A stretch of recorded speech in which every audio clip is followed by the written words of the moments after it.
কিছুদিন আগে আমার সাথে আপনার বিয়ের প্রস্তাব পাঠানো হয়েছিল আপনার বাসায়। আপনি আমাকে রিজেক্ট করেছিলেন, কেন জানতে পারি? দীপ্তর কথায় শ্রেয়সীর গা জ্বলে গেল। এই চূড়ান্ত অভাব্য লোকটা এখানে কি করছে সেটা ওর বোধগম্য হলো না। শ্রেয়সী এই রেস্টুরেন্টে এসেছে ছেলে দেখতেই, কিন্তু ছেলের সাথে লেজ হিসেবে যে ওরই 1 মাস আগে রিজেক্ট করে দেওয়া দাম্ভিক মাকাল ফলটা আসবে সেটা জানলে কখনোই রাজি হতো না। সে খানিকটা রুড়ো গলায় বলল, আপনি জানেন না কারণটা? কিভাবে জানবো? আমার মধ্যে রিজেক্ট করার মতো কি আছে? কিছু নেই। না, আমি দেখতে হ্যান্ডসাম, ভালো জব, স্যালারিও হ্যান্ডসাম, সাথে ব্রিলিয়ান্ট। তাহলে সমস্যাটা কোথায়?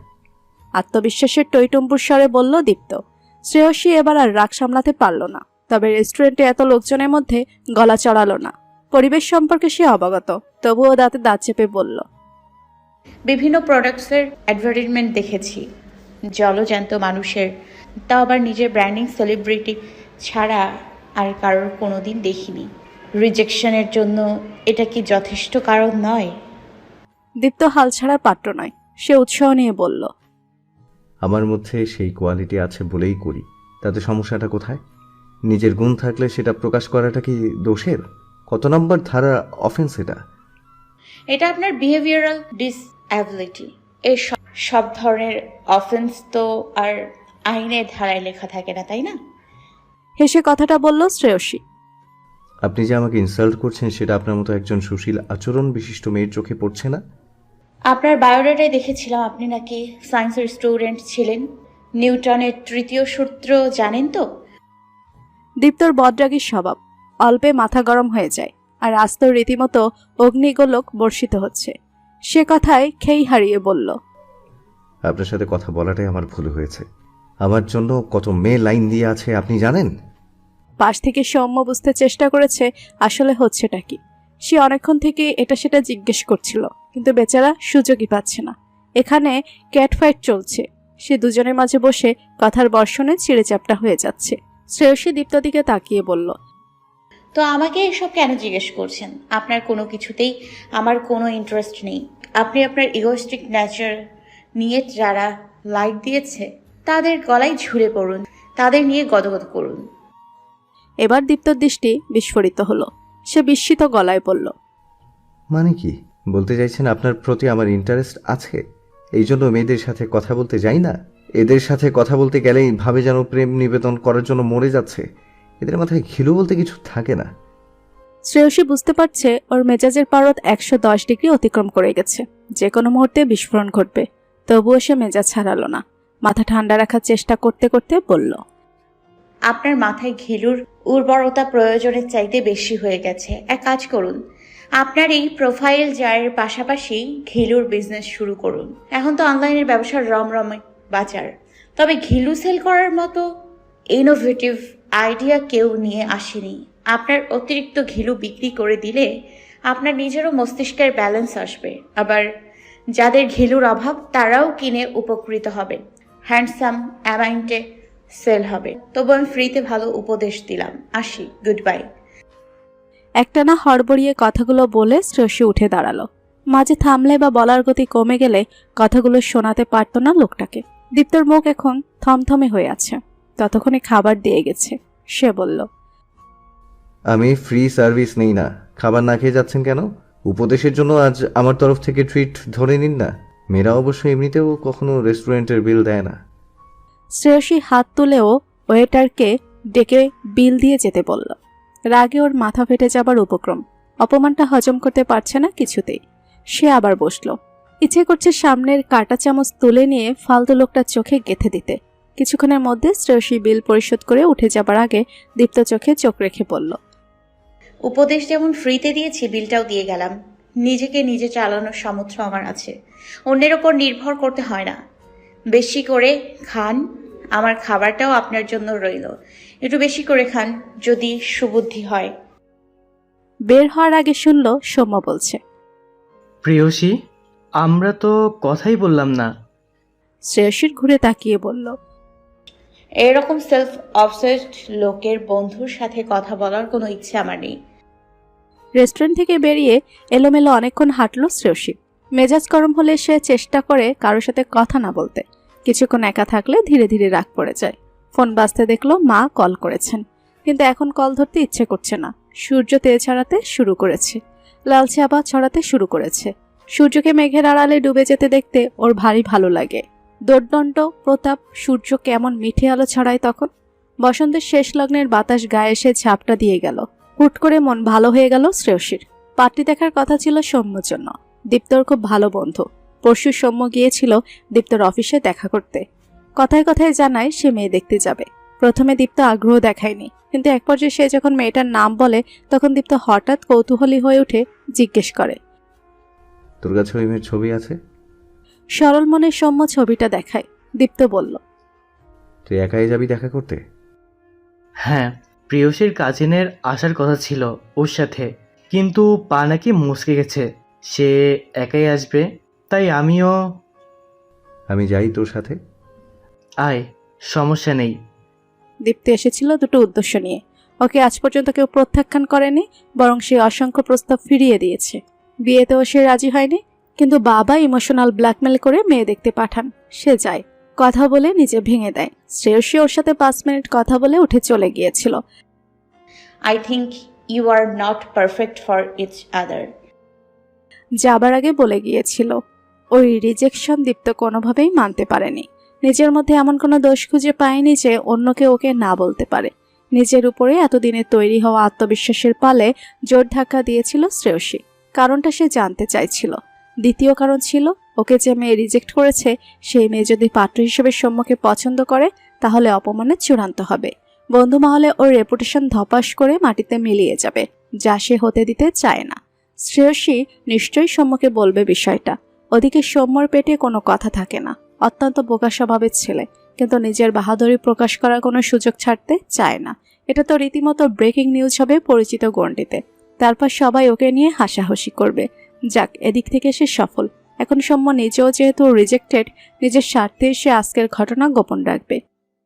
তুই এই জন্য এসেছিলি শালা? মেয়েরা দেখতে কত সুন্দর, তোর জন্য আমার বিয়েটা ভাঙলো। ওই মেয়ের মধ্যে সৌন্দর্যের কি দেখলো সৌম্য, তা দীপ্ত ভেবে পেল না। সে তো দেখলো কেবল আগুনে গনগনে চোখ আর ওই তেতো কণ্ঠস্বর। সে সান্ত্বনা দেবার ভঙ্গিতে বলল, আরে দোস্ত, আমি কি তোর খারাপ চাই বল? আমি তোরে সেভ করলাম, একটা ধন্যবাদ দে শালা। তা না। কিসের জন্য ধন্যবাদ দিব? কি সেভ করলি? আরে আমি সাথে না আসলে তুই চেহারা দেখেই গলে যেতি। চাঁদ দূর থেকেই সুন্দর, কাছে গেলেই ভেতরে খালি পাথর আর পাথর, জানিস না? ভেরি ব্যাড চোখ। আচ্ছা যা, সব বাদ দিলাম। তুই বল, ওই মেয়ের আচরণ তুই দেখিসনি? কেমন মুখরা মেয়ে। তোর জীবন জ্বালাপালা হয়ে যেত ওরে বিয়ে করলে। আমি তো ওকে চিনতাম, তাই এসেছি।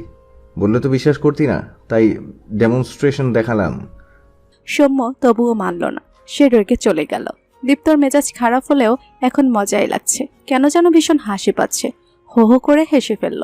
সে হাসির তীব্রতা এমন ছিল যে রেস্টুরেন্টের অন্য লোকজনও একবার করে হলেও ফিরে তাকালো। মহসিন সাহেব আর দীপ্তর বাবা ছেলের সংসার নীরব দ্রুপ আর নির্ঝঞ্ঝাট। তারা দুজনেই ভাগাভাগি করে রান্না করেন। সংসারের কাজগুলো সেভাবেই চলে। তিনি চান ছেলে বিয়ে করে একটা সত্যিকারের সংসার করুক, যা তার সেভাবে করা হয়ে ওঠেনি।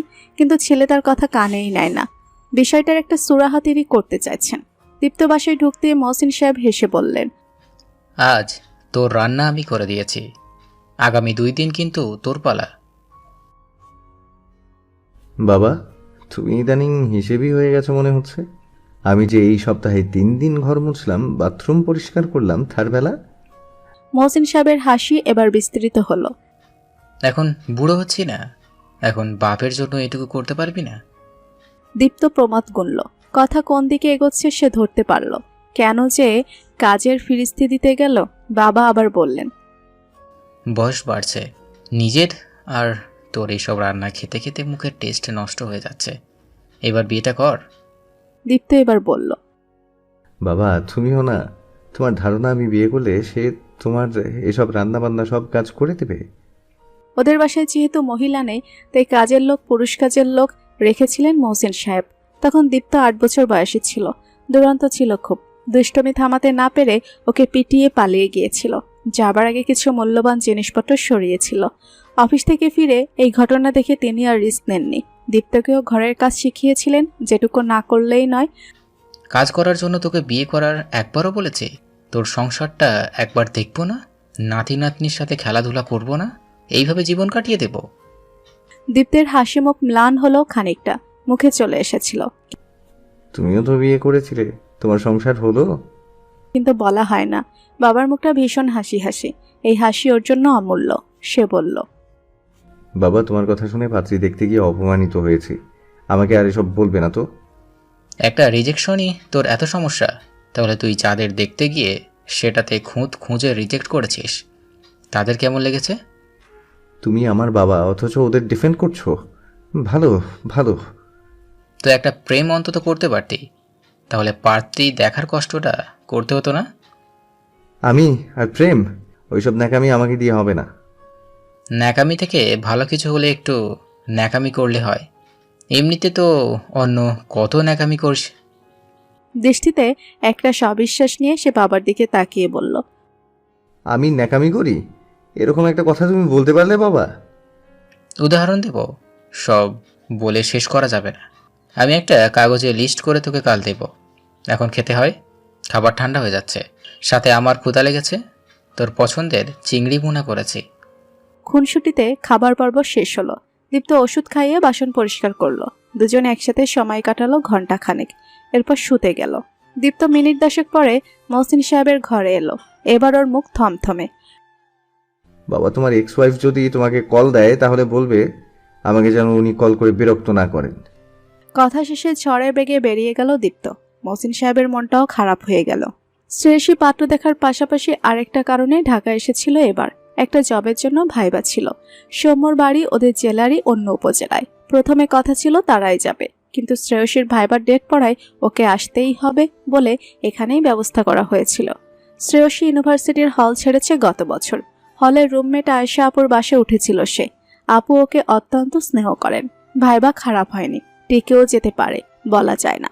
সে আজ বাসায় ফিরে এসেছে। মা এটা সেটা জিজ্ঞেস করলেন। হঠাৎ জিজ্ঞেস করলেন, সৌম্যকে কেমন দেখলি?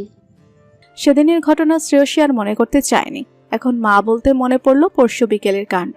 ভাইবা দেবার পর যেটুকু ভালো লাগছিল তা উবে গেছে দীপ্তর অযাচিত কথাবার্তায়। সেদিনের ঘটনা অথচ এখনো মনে পড়লে মেজাজ গরম হচ্ছে। মা, একটা কথা স্ট্রেট বলি? বল, শুনছি। এখন আমি কয়দিন একটু মন দিয়ে পড়াশোনা করতে চাইছি। একটা জব হোক, থিতু হই, তারপর বিয়ে করি, প্লিজ মা। ঠিক আছে মা, আর কিছুদিন দেখ। কথা বলতে বলতে বাবা এলেন। বাবার সাথে ওর সখ্যতা খানিকটা বেশি। মা অনেক প্রশ্ন করতেন বলে ফোনে তাকে তিক্ত কথাগুলো বলেনি, কিন্তু বাবা কোনো প্রশ্ন না করে মনোযোগ দিয়ে ওর কথা শোনেন। তাই বাবাকে খানিকটা হিন্টস দিয়ে রেখেছিল শ্রেয়সী। বাবার এই রাজি হয়ে যাওয়াটা মা পুরোপুরি মানতে পারছেন না। বাবার সাথে এটা সেটা বলছেন, তবে সে জানে অন্তত মাস 6 জন্য এই ঝুট ঝামেলা থেকে মুক্তি। যাক, আপাতত স্বস্তি। বিয়ের আগের এই দেখাদেখির নামে যা ঘটে ওর একেবারেই ভালো লাগে না। দীপ্ত, তোর তো ছুটি আছে 2 দিন, চল বাড়ি থেকে ঘুরে আসি। দীপ্ত তরকারির জন্য আলু কাটছিল। বাবার কথা শুনে কাজ অব্যাহত রেখেই জিজ্ঞেস করলো, শুধু শুধু বাড়িতে গিয়ে কি করবে বাবা? কোনো দরকার? পৈতৃক ভিটা মন টানে মাঝে মধ্যে। সব সময় তো এখানেই কাটিয়ে দিলাম। ইদানিং নস্টালজিক হয়ে যায়। শৈশব বড্ড টানে। বুড়ো হয়ে গেছি তো। দীপ্ত একটু ভাবলো বাবার অন্য কোনো মতলব আছে কিনা। আগেরবার বলে কয়ে নিয়ে গিয়ে শ্রেয়সীর সাথে দেখা করিয়ে দিয়েছিল। এবার অন্য কেউ জুটেছে কিনা কে জানে। তাই বলল, আমাকে যেতেই হবে? মহসিন সাহেবের মুখ খানিকটা ম্লান হলো। তোর অন্য কোনো অ্যাপয়েন্টমেন্ট থাকলে আসতে হবে না। বয়স হয়েছে, ছেলেকে সাথে নিয়ে যে নিজের এলাকায় যাব সেই কপাল কি আর আমার আছে? বললেন। দীপ্ত হেসে ফেলল। বাবা যে কি পরিমাণ ইমোশনাল ব্ল্যাকমেল করেন এটা ওর থেকে ভালো আর কে জানে। তবে মানুষটার ভেতরে এখনো অদ্ভুত সারল্য বিদ্যমান। বয়স তার ভেতরের শিশুকে ছুঁতে পারেনি, তাই বোধহয় তাকে কষ্ট পেতে হয়েছে। দীপ্ত সেজন্যই আবেগ নামক অনুভূতিকে মোটেই পাত্তা দেয় না। আরেকটা মহসিন আহমেদ সে হতে চায় না। ঠিক আছে, তাহলে কাল অফিস থেকে ফিরেই রওনা দিই। তুমি রেডি থেকো। মৃদু হেসে বলল দীপ্ত। বাবা ভীষণ খুশি হলেন। ছোটবেলায় এভাবেই ওর কত অবুঝ আবদার বাবা হাসি মুখে মেনে নিয়েছেন, শুধুমাত্র ওর মুখের এক চিলতে হাসি দেখবার জন্য। সময়ের আবর্তে উল্টো স্রোত এসেছে সম্পর্কে। এখন দীপ্তর পালা বাবাকে হাসিটুকু ফিরিয়ে দেবার অম্লান উদ্ভাসিত হাসি। শ্রেয়সীর চাকরিটা হয়ে গেছে, সামনের সপ্তাহে জয়েনিং। বাবা মা ভীষণ খুশি হয়েছেন ওর প্রাপ্তিতে। মা অবশ্য জয়েনিং লেটার হাতে নিয়েই বলেছেন, এবার কিন্তু আর কোনো অজুহাত শুনবো না, বিয়ে এবার করতেই হবে। বাবা বললেন, কটা দিন যাক না, ওকে একটু গুছিয়ে নিতে দাও, এই মাসটা সময় নিক। মা কড়া চোখে বাবার দিকে তাকিয়ে বললেন, বিয়ের কথাবার্তা আজ শুরু করলে বিয়েটা কি আজই হয়ে যাচ্ছে, নাকি কত বিবেচনা করতে হয়, তোমার ধারণা আছে? বাবা অবশ্য মাকে বানিয়েই নিয়েছেন। আগামী পরশু শ্রেয়সী চলে যাবে বলে প্রচুর কেনাকাটা চলছে। মা নিজে পছন্দ করে সব কিনে আনছেন, ওর পছন্দের খাবারগুলো রান্না করছেন। অথচ সে 6 বছর ঢাকায় থেকেছে, ঢাকা বিশ্ববিদ্যালয় থেকে মাস্টার্স শেষ করেছে।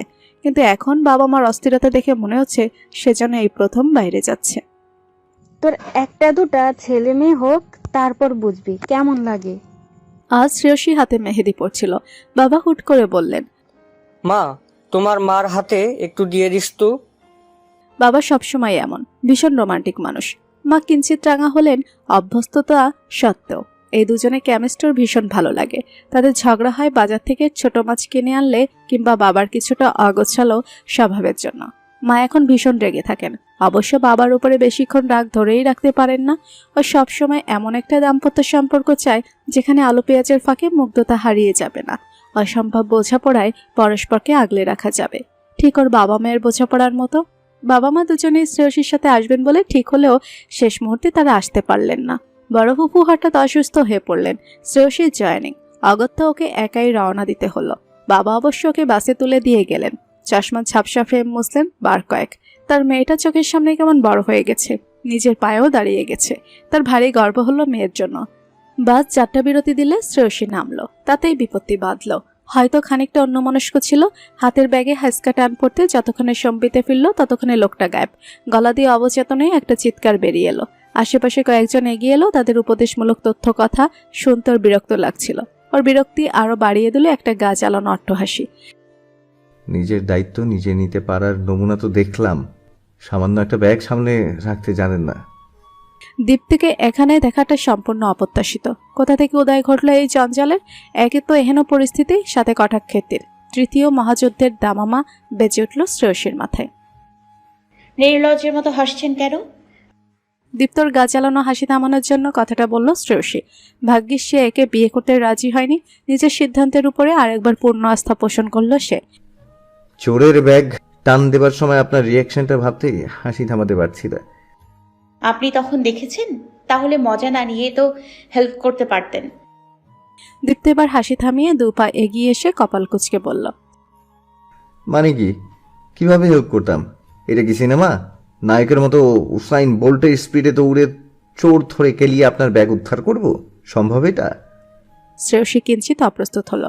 তবে সে হাল ছাড়ার পাত্রী নয়। বাঁকা কথা সে হজম করতে শেখেনি। আপনার যে সেই যোগ্যতা নেই তা আমি জানি, কিন্তু কারোর বিপদে যে হাসতে হয় না সেই সেন্স আপনার নেই বোধ হয়।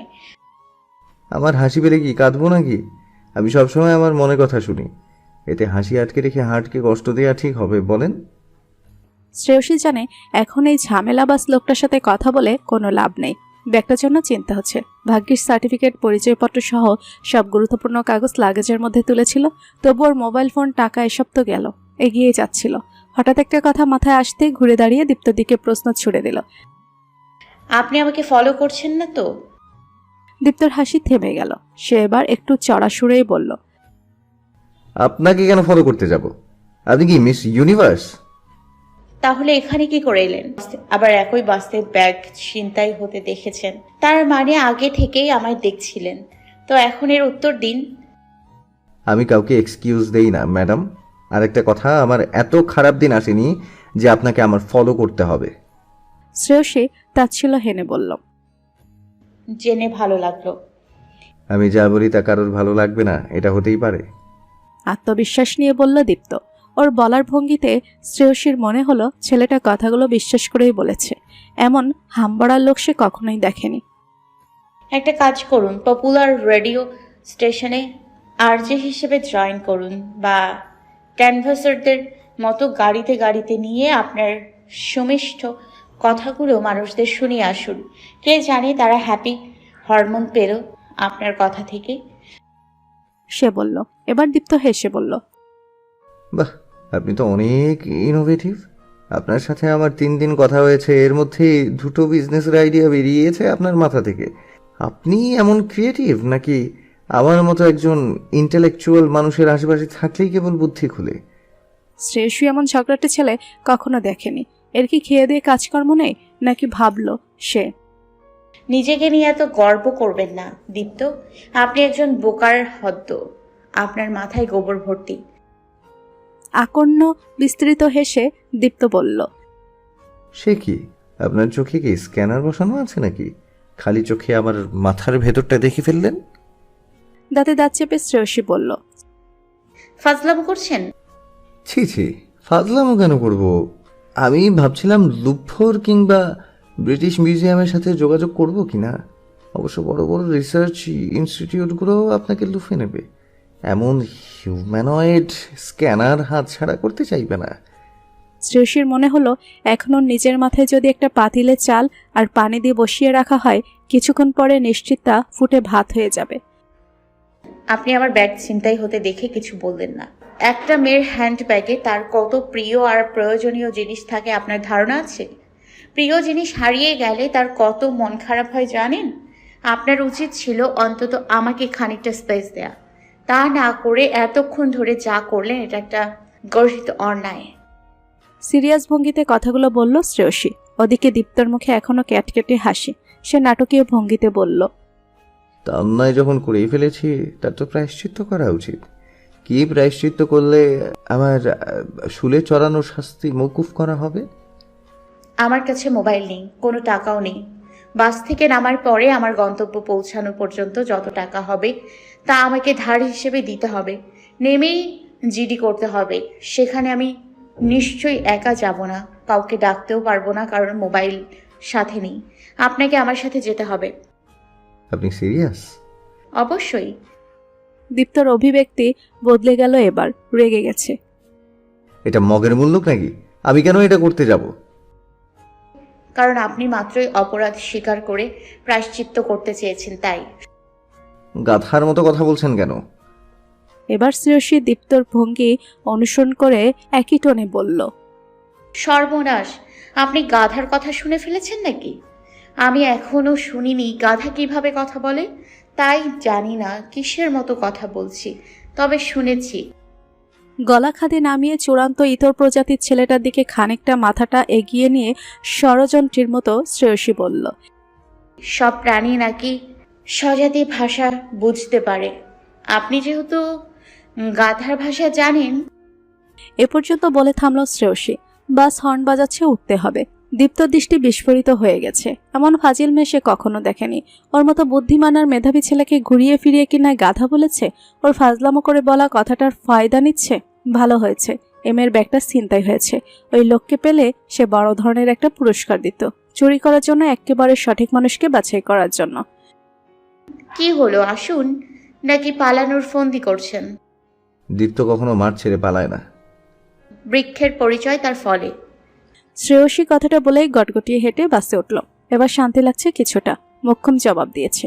আজ এই ছেলেকে সে চোখে আঙুল দিয়ে দেখিয়ে দেবে তার বুদ্ধি হাঁটুতে। দীপ্ত নিজের সিটের দিকে যাচ্ছিল, কিন্তু শ্রেয়সী রাজি হলো না। যদি ওকে বিপদে ফেলার জন্য কোনো মতলব করে পালায়। পাশের লোকের সাথে সিট এক্সচেঞ্জ করতে হয়েছে বাধ্য হয়ে। কেন যে ফাজলামো করতে গেল এই পাগল মেয়ের সাথে? তবে সেও দীপ্ত। বিনা যুদ্ধে নাহি দিব সুচাগ্র মেদেনি, কথাটা ওর মাথায় ঘুরছিল। মোক্ষম জবাব সে দেবে। বাস থামার পরে দেখা গেল শ্রেয়সীর কাছে 2টা বিশাল সাইজের ব্যাগ, একটা ছোট লাগেজ। এগুলো ধরে ধরে সিএনজিতে তুলতে সাহায্য করতে হলো দীপ্তকে। এখন যাচ্ছে থানায়। মোবাইলের জন্য জিডি না করলেই নয়। সিএনজির ভাড়া দিল 300 টাকা। জিডি করে বাইরে এসে একটা কোল্ড ড্রিঙ্কস কিনে শ্রেয়সীর হাতে দিয়ে দীপ্ত বলল, এখন পর্যন্ত 625 টাকা হয়েছে। এখন আর কোথায় যাবেন? বাসায়। আমার বাসা আপনার চিন্তা হবে না। আমাকে আর ব্যাগগুলোকে একটা সিএনজিতে তুলে দিন আর 375 টাকা দিন। আমি একেবারে 1000 টাকা পাঠিয়ে দিব। আপনার নম্বর লিখে দিন। শ্রেয়সী খেয়াল করেছে বাস থেকে নেমে দীপ্ত কোনো ধানাই পানাই করেনি, বরং স্বপ্রণোদিত হয়ে সাহায্য করছিল। আপনি যদি 1,000 টাকা না পাঠান তাহলে আপনাকে কোথায় পাবো?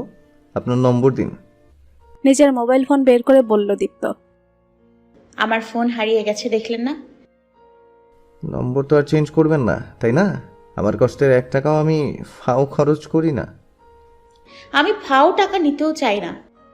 দীপ্ত নিজের নম্বর একটা কাগজে লিখে দিল, শ্রেয়সীর নম্বর সেভ করে নিল, এরপর খুব সুন্দরভাবে সিএনজিতে তুলে দিল। সিএনজি ছাড়ার আগে মাথা বের করে মিষ্টি হেসে শ্রেয়সী বলল। অনেক ধন্যবাদ দীপ্ত। সেই হাসির দিকে তাকিয়ে দীপ্তর মনে হলো মেয়েটা হয়তো আসলেই সুন্দরী। ওর ঠোঁটের কোণে এক চিলতে হাসি ফুটল। শ্রেয়সীর নম্বর আছে ওর কাছে, এটার দরকার ছিল।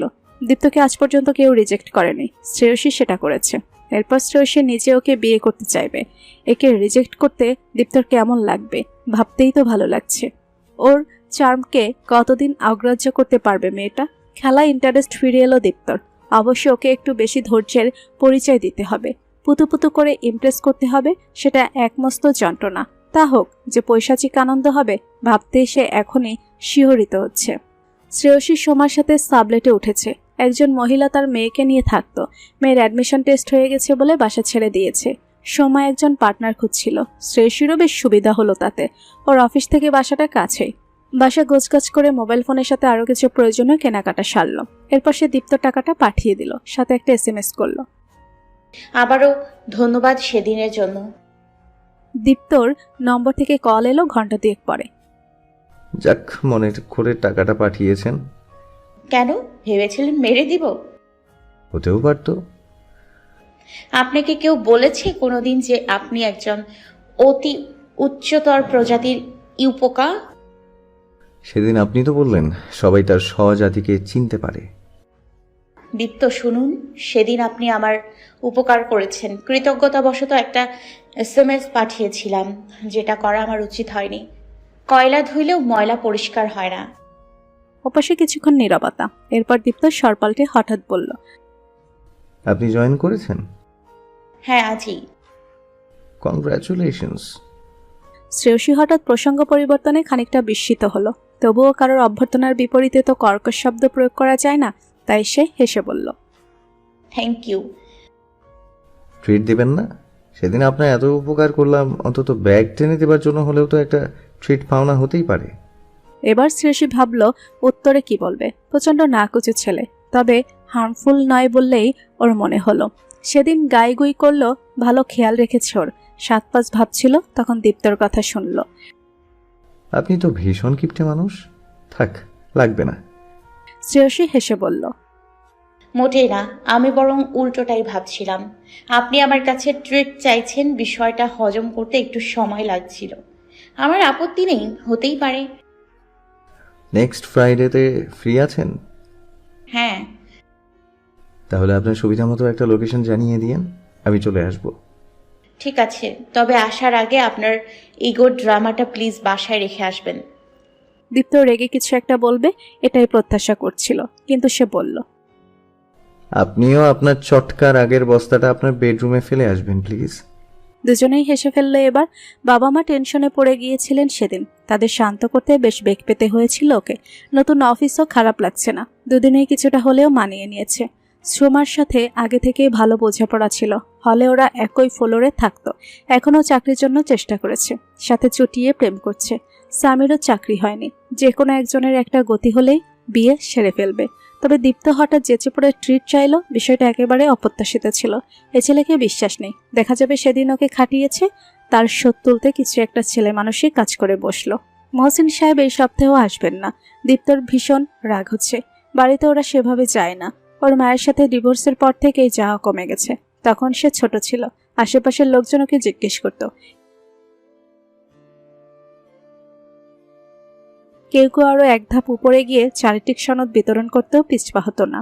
ওর ভীষণ কান্না পেত তখন। ভাষায় ফিরে লুকিয়ে লুকিয়ে কাঁদত।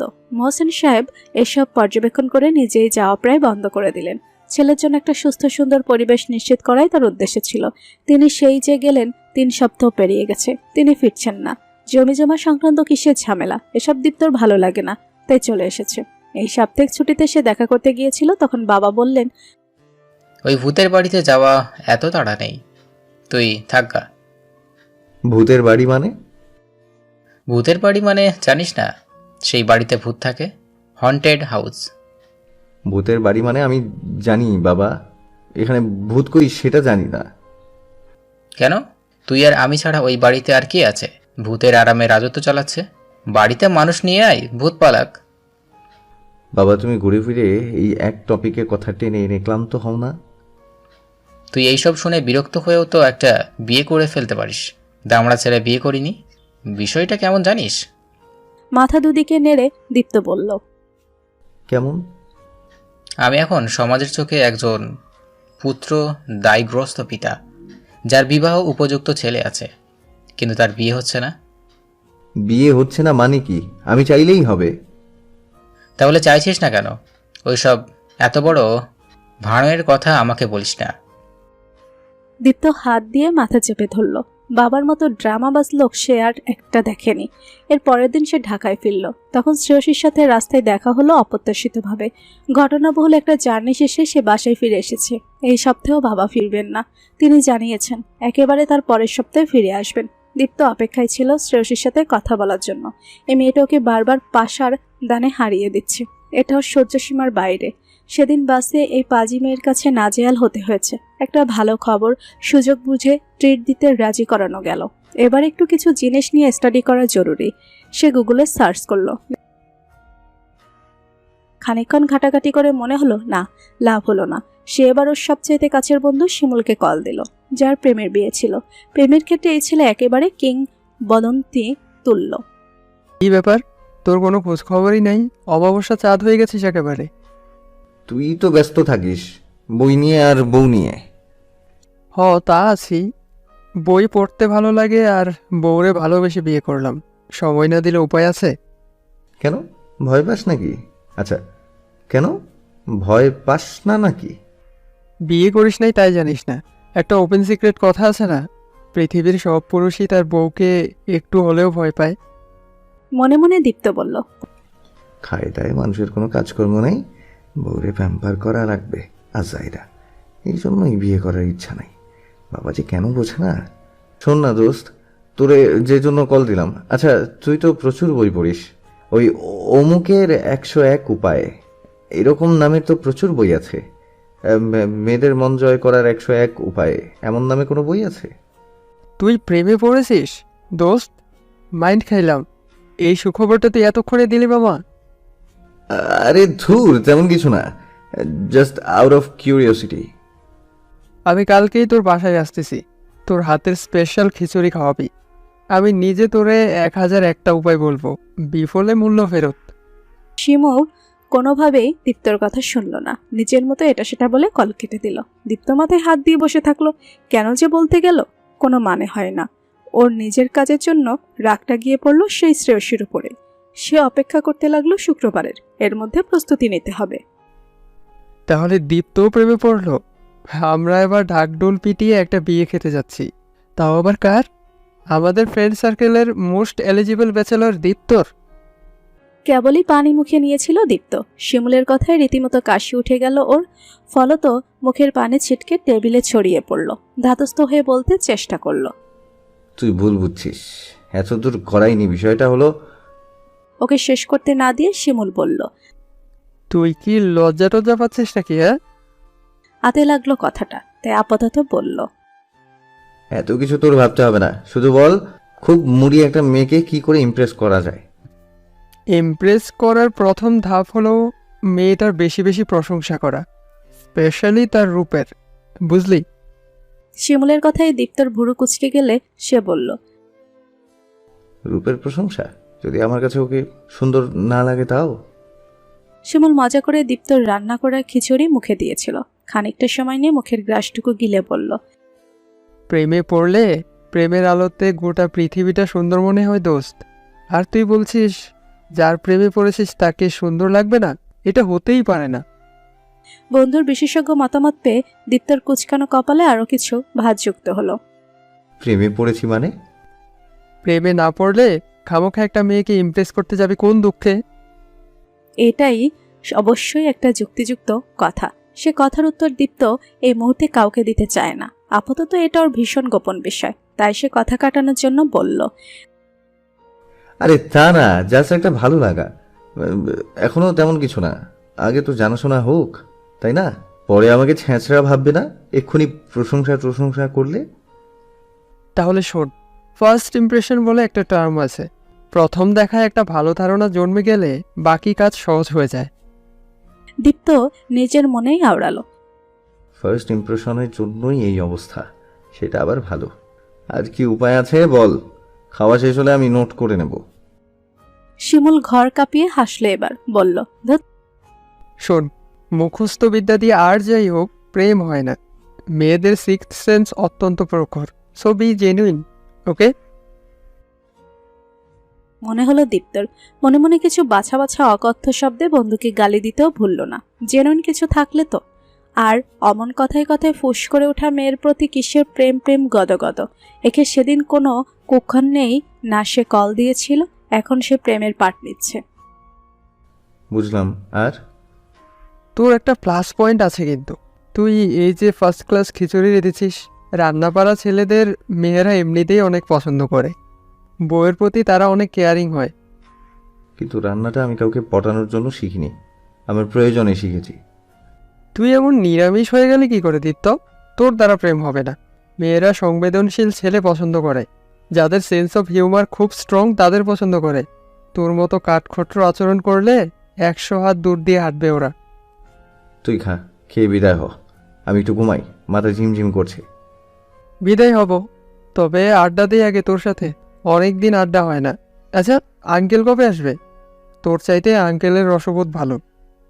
ফ্রিজে রসগোল্লা আছে, আমার কথাগুলো সেই রসে ডুবিয়ে খা, তাহলে রসালো লাগবে শালা। আরও ঘণ্টাখানেক আড্ডা দিয়ে শিমুল চলে গেল। দীপ্তমুখী যতই বলুক, শিমুলের বলা কথাগুলো মাথায় নিল। যদিও কষ্ট হবে, তবে এর ফল নিশ্চয়ই ভালো হবে। তার জন্য একটু গদগদ কথা না হয় বলল। আজ শুক্রবার। দীপ্ত মসজিদ থেকে ফিরে রেডি হতে শুরু করলো। পাক্কা 2 ঘন্টা সময় নেবার পরে সে সন্তুষ্ট হলো নিজের সাজসজ্জায়। 5টা পাঞ্জাবি পরে এরপর একটা সিলেক্ট করেছে। ওকে দেখতে ভীষণ হ্যান্ডসাম দেখাচ্ছে। বেরোনোর আগে ঘড়ি পরলো, পারফিউম দিয়ে এরপর সানগ্লাস হাতে নিয়ে বেরিয়ে এলো। ওর মনে পড়ল বাবা সেদিন ওর ন্যাকামের লিস্ট দিতে গিয়ে বলেছিল, তুই ঘন্টা ধরে আয়নার সামনে দাঁড়িয়ে থাকিস, ছেলেরা এত সময় নিয়ে রেডি হয়, আবার বলিস প্রেম করা নাকামি। দীপ্ত উত্তরে বলেছিল, বাবা, আয়না কি শুধু মেয়েদের ইউজ করার জন্য বানানো? ছেলেরা যদি পরিপাটি থাকতে চায় তাহলে সমস্যা কোথায়? রেস্টুরেন্টে 4টে এসে পৌঁছেছে দীপ্ত।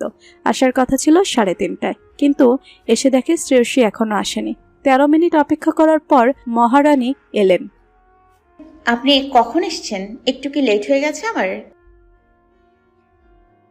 দীপ্ত মনে মনে শ্রেয়সীর কথায় বিরক্ত হলেও তা প্রকাশ না করে বলল, না না, সামান্য 43 মিনিট, সমস্যা নেই। নিজে যে আধ ঘন্টা পরে এসেছে তা আর প্রকাশ করলো না। ইচ্ছে ছিল মেয়েটাকে অপেক্ষা করানোর, কিন্তু উল্টো তারই অপেক্ষা করতে হলো। কি খাবেন বলুন, অর্ডার করে দিই। শ্রেয়সী বলতে দীপ্ত বলল, আপনি দিন। ট্রিটটা আমার পক্ষ থেকে, তাই না? দীপ্ত অর্ডার করার পরে শ্রেয়সীর দিকে তাকিয়ে দেখল। শ্রেয়সীর সচরাচর যেমন পরিপাটি থাকে সেভাবে এসেছে। খুব বেশি প্রসাধন নেই মুখে, গাঢ় লিপস্টিক ছাড়া, তাতে দেখতে ভালো লাগে।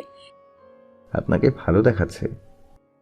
এমন শুকনো কমপ্লিমেন্ট শ্রেয়সী আগে পায়নি। তবে দীপ্তর মুখ থেকে এমন কথা শুনে সে সরু চোখে তাকালো একবার, এরপর বলল, ধন্যবাদ।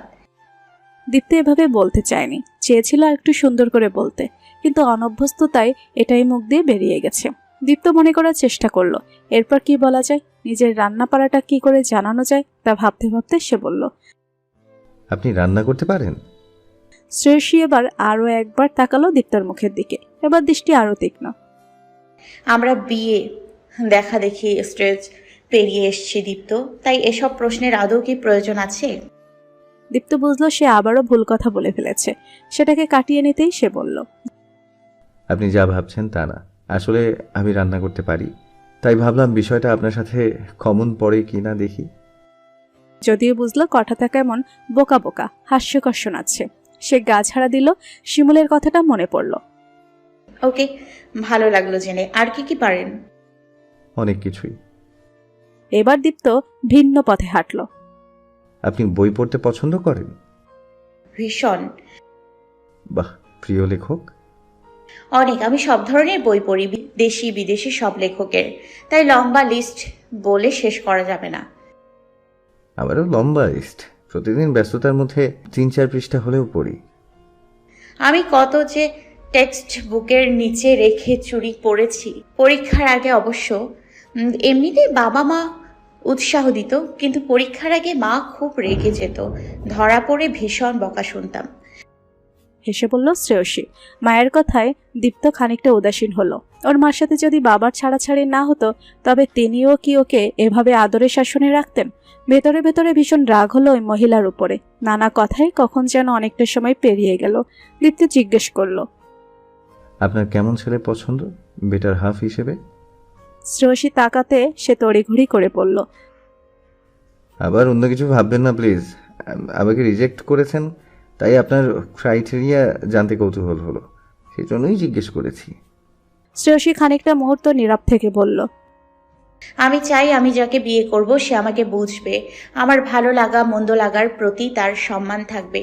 বিশ্বাস আর সম্মান হচ্ছে মূল জিনিস যে কোনো সম্পর্কে। ইগোকে যারা প্রায়োরিটি দেয় তারা অন্যের পছন্দকে সম্মান করতে জানে না। শেষের কথাটা আমাকে মেনশন করে বললেন। আমি জাস্ট আমার চাওয়াটুকু বলেছি। বিষয়টা আপনার পক্ষ থেকে এগোই থাকবে? অবশ্যই, সম্পর্কটা তো দ্বিপাক্ষিক, তাই না? দীপ্ত যেন নিমগ্ন চিত্তে কিছু একটা ভাবছিল। ওদের বাবা মার প্রতিদিন ঝগড়া হতো, তুমুল কথা কাটাকাটি। সে ছোট ছিল, সম্পর্কের জটিলতা সে কখনো বুঝতো না। তবে এখন মনে হয় তাদের মধ্যে পারস্পরিক যে সম্মানবোধ সেটা অনুপস্থিত ছিল। শ্রেয়সী চায় আজ কেন যেন ওর রাগ হতে গিয়েও রাগটুকু মিয়ে গেল। শ্রেয়সী হয়তো খানিকটা অন্যমনস্ক হয়ে পড়েছিল। কিছুটা কফি ছলকে ওর ওড়নায় পড়ল। দীপ্ত তড়িঘড়ি করে টিস্যু এগিয়ে দিল। খাবার শেষ করার পরে শ্রেয়সী বিল দিতেই ওরা উঠে দাঁড়ায়। বেরোতে বেরোতে অস্ফুট স্বরে দীপ্ত বলল, আমরা বন্ধু হতে পারি? শ্রেয়সী ওর দিকে তাকিয়ে আরেকবার ওকে জরিপ করে বলল, বন্ধুত্ব আমার কাছে হৃদয়ের কাছাকাছি একটা বিষয়। এত দ্রুত কাউকে আমি বন্ধু ভাবতে পারি না, সরি। শ্রেয়সী চলে গেলে দীপ্তর একটু আগে না ওঠার রাগটা ফিরে এলো। এত কিসের দে মাগই মেয়ের, ওর চার্ম কোনো কাজেই লাগলো না।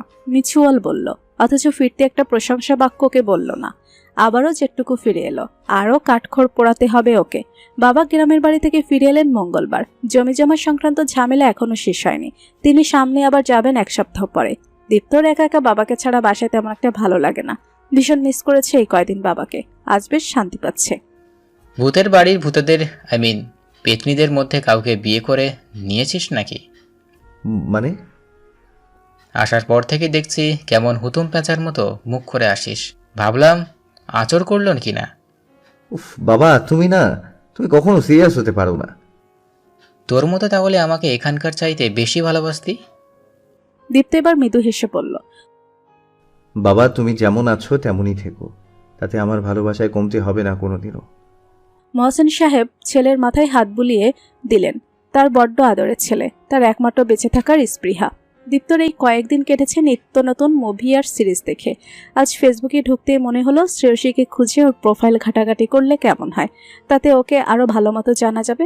একটা টোটকা সে ঠিকই বের করে ফেলবে ওকে পটানোর। ওর পুরো নাম ওর মনে আছে, জিডি করার সময় দেখেছিল। পুরো নাম লিখে সার্চ করলো। বেশ কিছু প্রোফাইল দেখতে দেখতে পেয়ে গেল। ক্লিক করতেই হতাশ হলো, লকড প্রোফাইল। দূর, কোনো মানে হয়? ভেবেছিল ওকে জানতে না দিয়ে সে কার্যসিদ্ধি করবে। এখন কিভাবে তা হবে? ভাবতে ভাবতে অ্যাড ফ্রেন্ড বাটনে ক্লিক করলো খানিকটা অন্যমনস্কভাবে।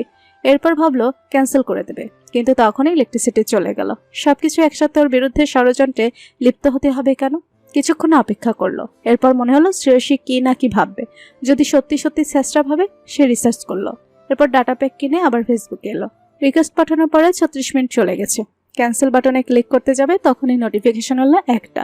শ্রেয়সী ওর ফ্রেন্ড রিকোয়েস্ট অ্যাকসেপ্ট করেছে। দীপ্তর মুখে হাসি অনিন্দ সুন্দর এক হাসিতে উদ্ভাসিত হলো। যাক, প্রথম ধাপ কমপ্লিট। শ্রেয়সী নিজের নতুন জবটা বেশ এনজয় করছে। নতুন পরিবেশে সে দ্রুত মানিয়ে নিতে পারে। 2 দিন আগে বাবা মা এসে দেখা করে গেছেন ওর সাথে। মা এবারও 2টো বায়োডাটা ধরিয়ে দিয়ে গেছেন। শ্রেয়সী খুব একটা গুরুত্ব দেয়নি। 6টা মাস যাক। দীপ্তর প্রতি ওর ধারণা প্রথম দিকের চাইতে কিছুটা পাল্টেছে। বাসে ওকে সত্যিকার অর্থেই সে যথেষ্ট সাহায্য করেছে। সেদিন রেস্টুরেন্টে খানিকটা অন্য সুরেই কথা বলেছে। ছেলেটা হয়তো খানিকটা অনুতপ্ত। সবাই তো সবকিছু প্রকাশ করতে পারে না। সেদিন ওর অন্যায় কফি পড়ায় কয়েকবার জিজ্ঞেস করেছে অসুবিধা হচ্ছে কিনা। শেষে বন্ধুত্বের প্রস্তাবটাতেও আন্তরিকতা ছিল, তবে ওটা নিয়ে দীপ্ত অন্য গায়ে পড়া ছেলেদের মতো আর ওকে বিরক্ত করেনি। এই কয়দিনে অবশ্য দীপ্তর কথা ওর মাথায় ছিল না। আজ হঠাৎ ফেসবুকে ঢুকতে ফ্রেন্ড রিকোয়েস্ট দেখলো দীপ্তর। সে সাথে সাথে অ্যাকসেপ্ট করলো না। খানিকটা সময় নিয়ে প্রোফাইল ঘাটলো। সত্যি তার অ্যাডমায়ারাবারের অভাব নেই। অল্প কিছু মেয়ে ছাড়া মেয়েদের কমেন্টে তেমন একটা রিপ্লাই করে না দীপ্ত। মেমোরিজ থেকে কিছু শেয়ার পোস্ট আছে। ডিবেট করতো, আবৃত্তিও বেশ গুণ আছে তো, স্বীকার করলো শ্রেয়সী। ওর মনে হলো অ্যাকসেপ্ট করাই যায়, অন্তত ডিস্টার্বিং হবে না ওর জন্য। 7-5 ভেবে সে ফেসবুকের বন্ধু তালিকায় যোগ করে নিল দীপ্তকে। এই 1 মাসে শ্রেয়সীর সাথে দীপ্তর ফেসবুকের মেসেঞ্জারে বেশ ভালো কথার আদান প্রদান চলেছে। নানা রকম বিষয় নিয়ে ওদের আলোচনা হয়েছে।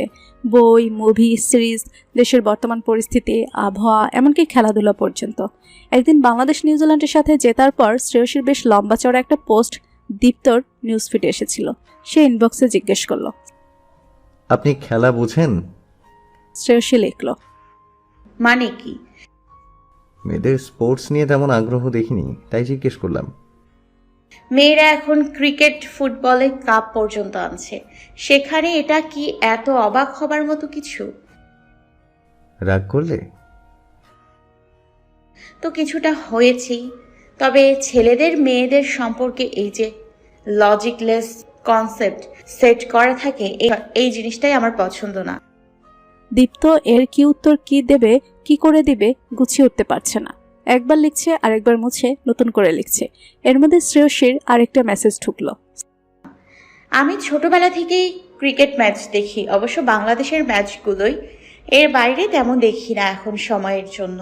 ফুটবল ওয়ার্ল্ড কাপ দেখার পাশাপাশি আগে বাবার সাথে রাত জেগে লা লিগার ম্যাচ দেখতাম, বার্সেলোনার খেলা থাকলে। মেসির জন্য অবশ্য। মেসি বার্সেলোনার পর আর দেখা হয়নি, এখন অতটা সময় হয় না। শ্রেয়সীর সাথে কথা বলতে বলতে নানা আলোচনায় দীপ্ত বেশ চমৎকৃত হয়। কথা বলতে বলতে সময়টা চমৎকার কাটে। আলোচনা কখনো বোরিং হয় না। মেয়েটা ভীষণ জ্ঞান রাখে বিভিন্ন বিষয়ে, সাথে ভীষণ অকপট আর উচ্ছল, আবার দৃঢ়চেতা মনোভাব। তবে নিজের সীমা ধরে রাখে। মেয়েদের সম্পর্কে বুঝে রাখা এক পেশে ধারণায় খানিকটা হলেও পরিবর্তন এসেছে। তবুও মাঝে মধ্যে শ্রেয়সীর কথার ধার ওর সহ্য হয় না। তখন যথারীতি কথা কাটাকাটি চলে। দীপ্তর প্রতিশোধের ইচ্ছে ফিরে আসে তখন। এভাবেই চলছিল ওদের। ওদিকে শ্রেয়সীর দিক থেকেও দীপ্তকে চেনা জানার পালা চলছে। একদিন ওদের আচমকা দেখা হয়ে গেল শ্রেয়সীর অফিসের সামনে। দীপ্ত বলল, এদিকে আমার ফ্রেন্ডের অফিস, ওর সাথে দেখা করতে এসেছিলাম। কেমন আছেন? শ্রেয়সী এগিয়ে এসে হেসে উত্তর দিল, ভালো, আপনি? ভালো। দীপ্ত আকাশের দিকে তাকিয়ে বলল, যা গরম, সূর্য মামা মাথার মগজ গলিয়ে দিচ্ছে। সামনের পার্কে কিছুক্ষণ বসতে পারি আমরা? শ্রেয়সী হেসে বলল, বিকেল গড়িয়ে যাবে, এখন টেম্পারেচার খানিকটা কমেছে, খুব একটা গায়ে লাগছে বলে মনে হয় না। দীপ্ত এবার খানিকটা ইতস্তত করতে শ্রেয়সী বলল, সরাসরি বলতেই পারেন যে আমরা কিছুক্ষণ বসে গল্প করতে পারি কিনা। বাই দ্য ওয়ে, আপনার বন্ধু অফিস যেহেতু এদিকেই, ওকে ডাকতে পারেন।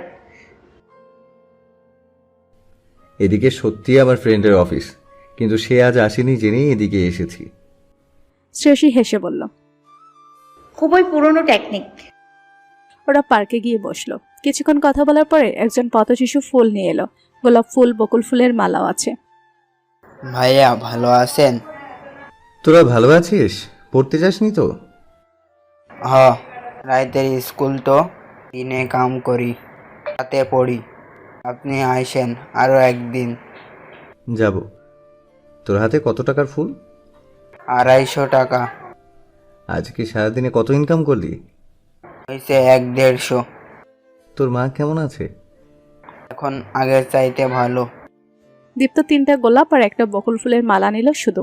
এরপর একটা 500 টাকার নোট ধরিয়ে দিয়ে বলল, তোর মায়ের জন্য ওষুধ কিনিস।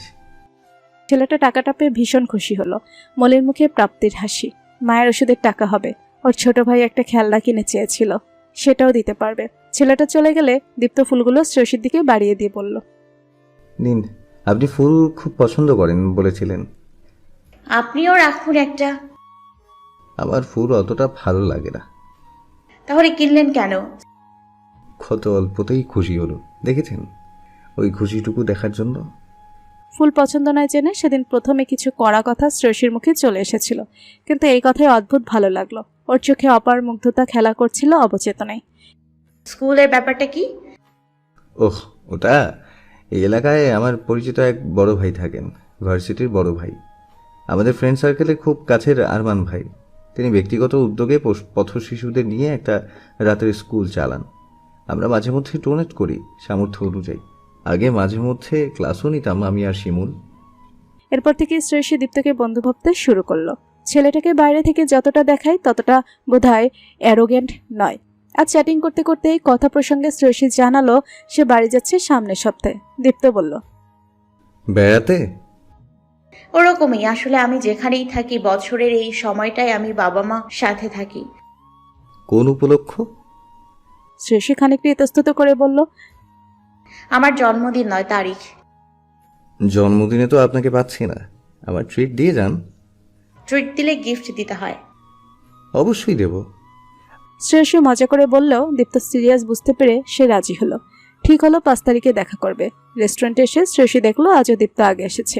ঘড়ি দেখলো, না আজ সে লেট করেনি, বরং মহাশয় খানিকটা আগে এসেছেন। দীপ্ত একটা বড় কেকের বক্স এগিয়ে দিল। শ্রেয়সী খুলে দেখলো হোমমেড কেক।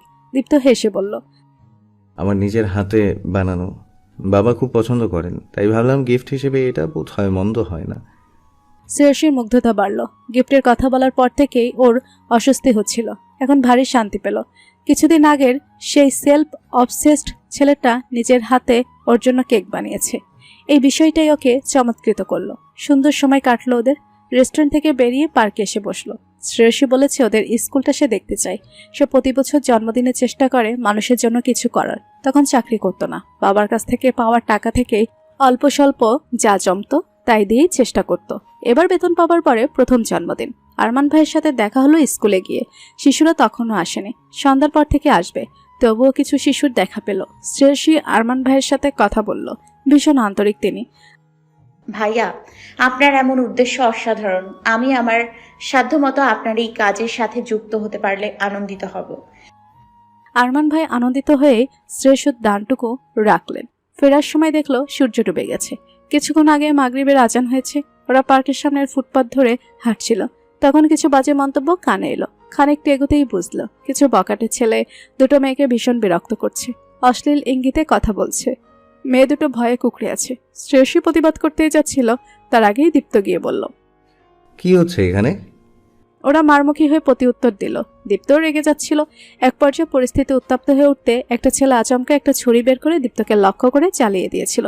শ্রেয়সী যখন অবস্থা বেগতিক হতে দেখেছে তখনই বুঝেছে এদের সাথে একা পেরে উঠতে পারবে না দীপ্ত। তাই এগিয়ে গিয়ে একজন টহল পুলিশকে ডেকে নিয়ে আসতে আসতেই আটকে উঠল শ্রেয়সী। পুলিশ দেখে ওরা পালিয়ে গেল দৌড়ে। দীপ্ত পেটের দিকে হাত চাপা দিল, সেখান থেকে রক্ত পড়ছিল। মুখ যন্ত্রণায় বিকৃত হয়ে আছে। শ্রেয়সী দৌড়ে গিয়ে ওকে ধরল। আরো লোকজন জড়ো হয়েছে। এদের অনেকেই আগে থেকেই দূরে দাঁড়িয়ে দেখছে, কিন্তু এতক্ষণ এগিয়ে আসার সাহস পায়নি কিংবা ঝামেলা ভেবে এগিয়ে আসেনি। সেখানে দীপ্ত যে অচেনা দুটো মেয়ের জন্য এভাবে রিস্ক নেবে সেটা ওর জন্য কল্পনাতীত ব্যাপার। ওদের একটা গাড়ি ঠিক করে দিল পুলিশ, মেয়েদেরকেও পৌঁছে দেবার ব্যবস্থা করলো। শ্রেয়সী ওর ব্যাগ থেকে রুমাল বের করে দীপ্তর কেটে যাওয়া অংশে ধরে আছে। আঘাতটা খুব বেশি গুরুতর নয়, তবে অঘটন ঘটতেই পারত যদি কিনারে না লেগে গভীরভাবে কাটত। একটা বিশাল বড় দুর্ঘটনা ঘটতে পারত। শ্রেয়সী ভীষণ ভয় পেয়েছে। দীপ্তকে হাসপাতালে নিয়ে এলো। ওকে ড্রেসিং করতে ভেতরে নিয়ে গেলে দীপ্তর মোবাইলে কল এলো। বাবা শ্রেয়সী রিসিভ করলো। নিশ্চয়ই তিনি চিন্তা করছেন। সে পার্কে দীপ্তর সামান্য আহত হবার বিষয়টা বলল, সাথে আশ্বস্ত করলো ক্লিনিকটা দীপ্তর বাসা থেকে কাছে। মহসিন সাহেব 20 মিনিটের মধ্যে চলে এলেন। দীপ্ত ভেতরেই আছে।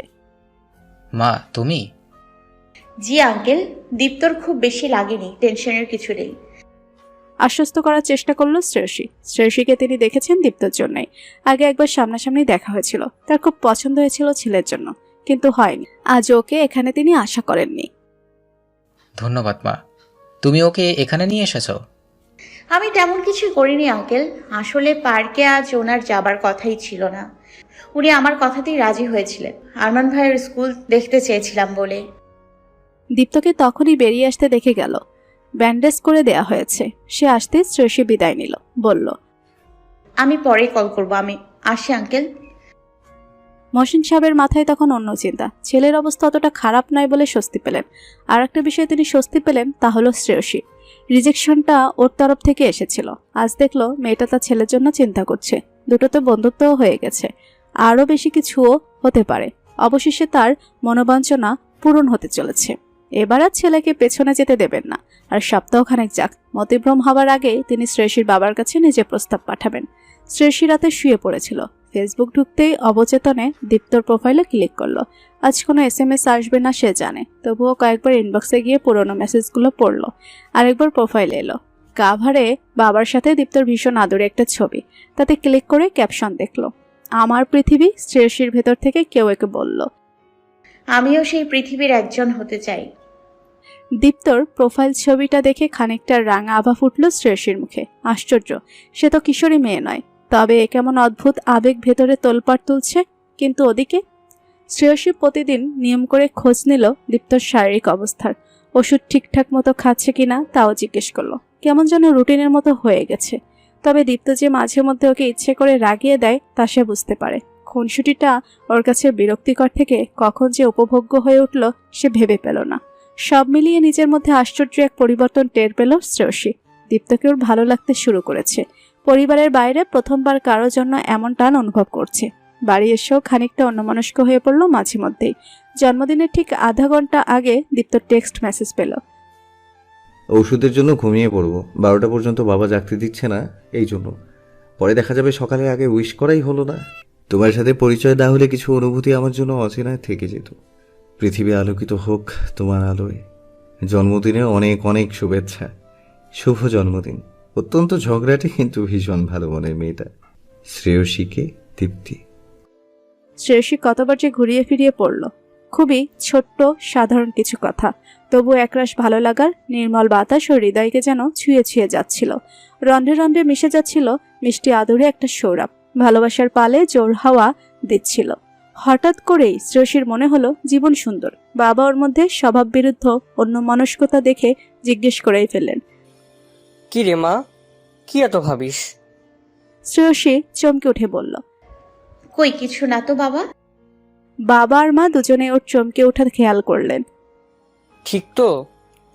শ্রেয়সী ততক্ষণে নিজেকে সামলে নিয়েছে, মৃদু হেসে বলল, একদম ঠিক।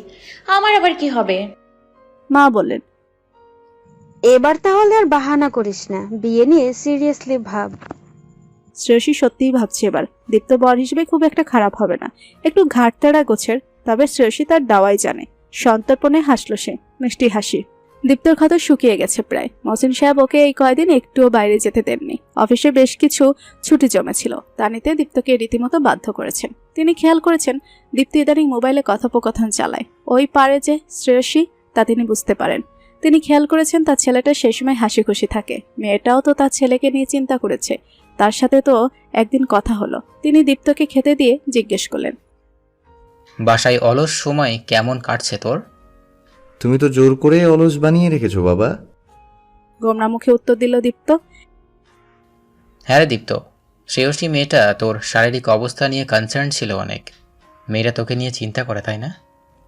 দীপ্ত বাবার সুরটা ধরতে পারল না, বলল, হ্যাঁ তা করো। মেয়েটা কেমন রে? দীপ্ত খেতে খেতে উত্তর দিল, ভালো, মাথার তার একটু ছেঁড়া আছে, তবে এমনিতে মনটা ভালো।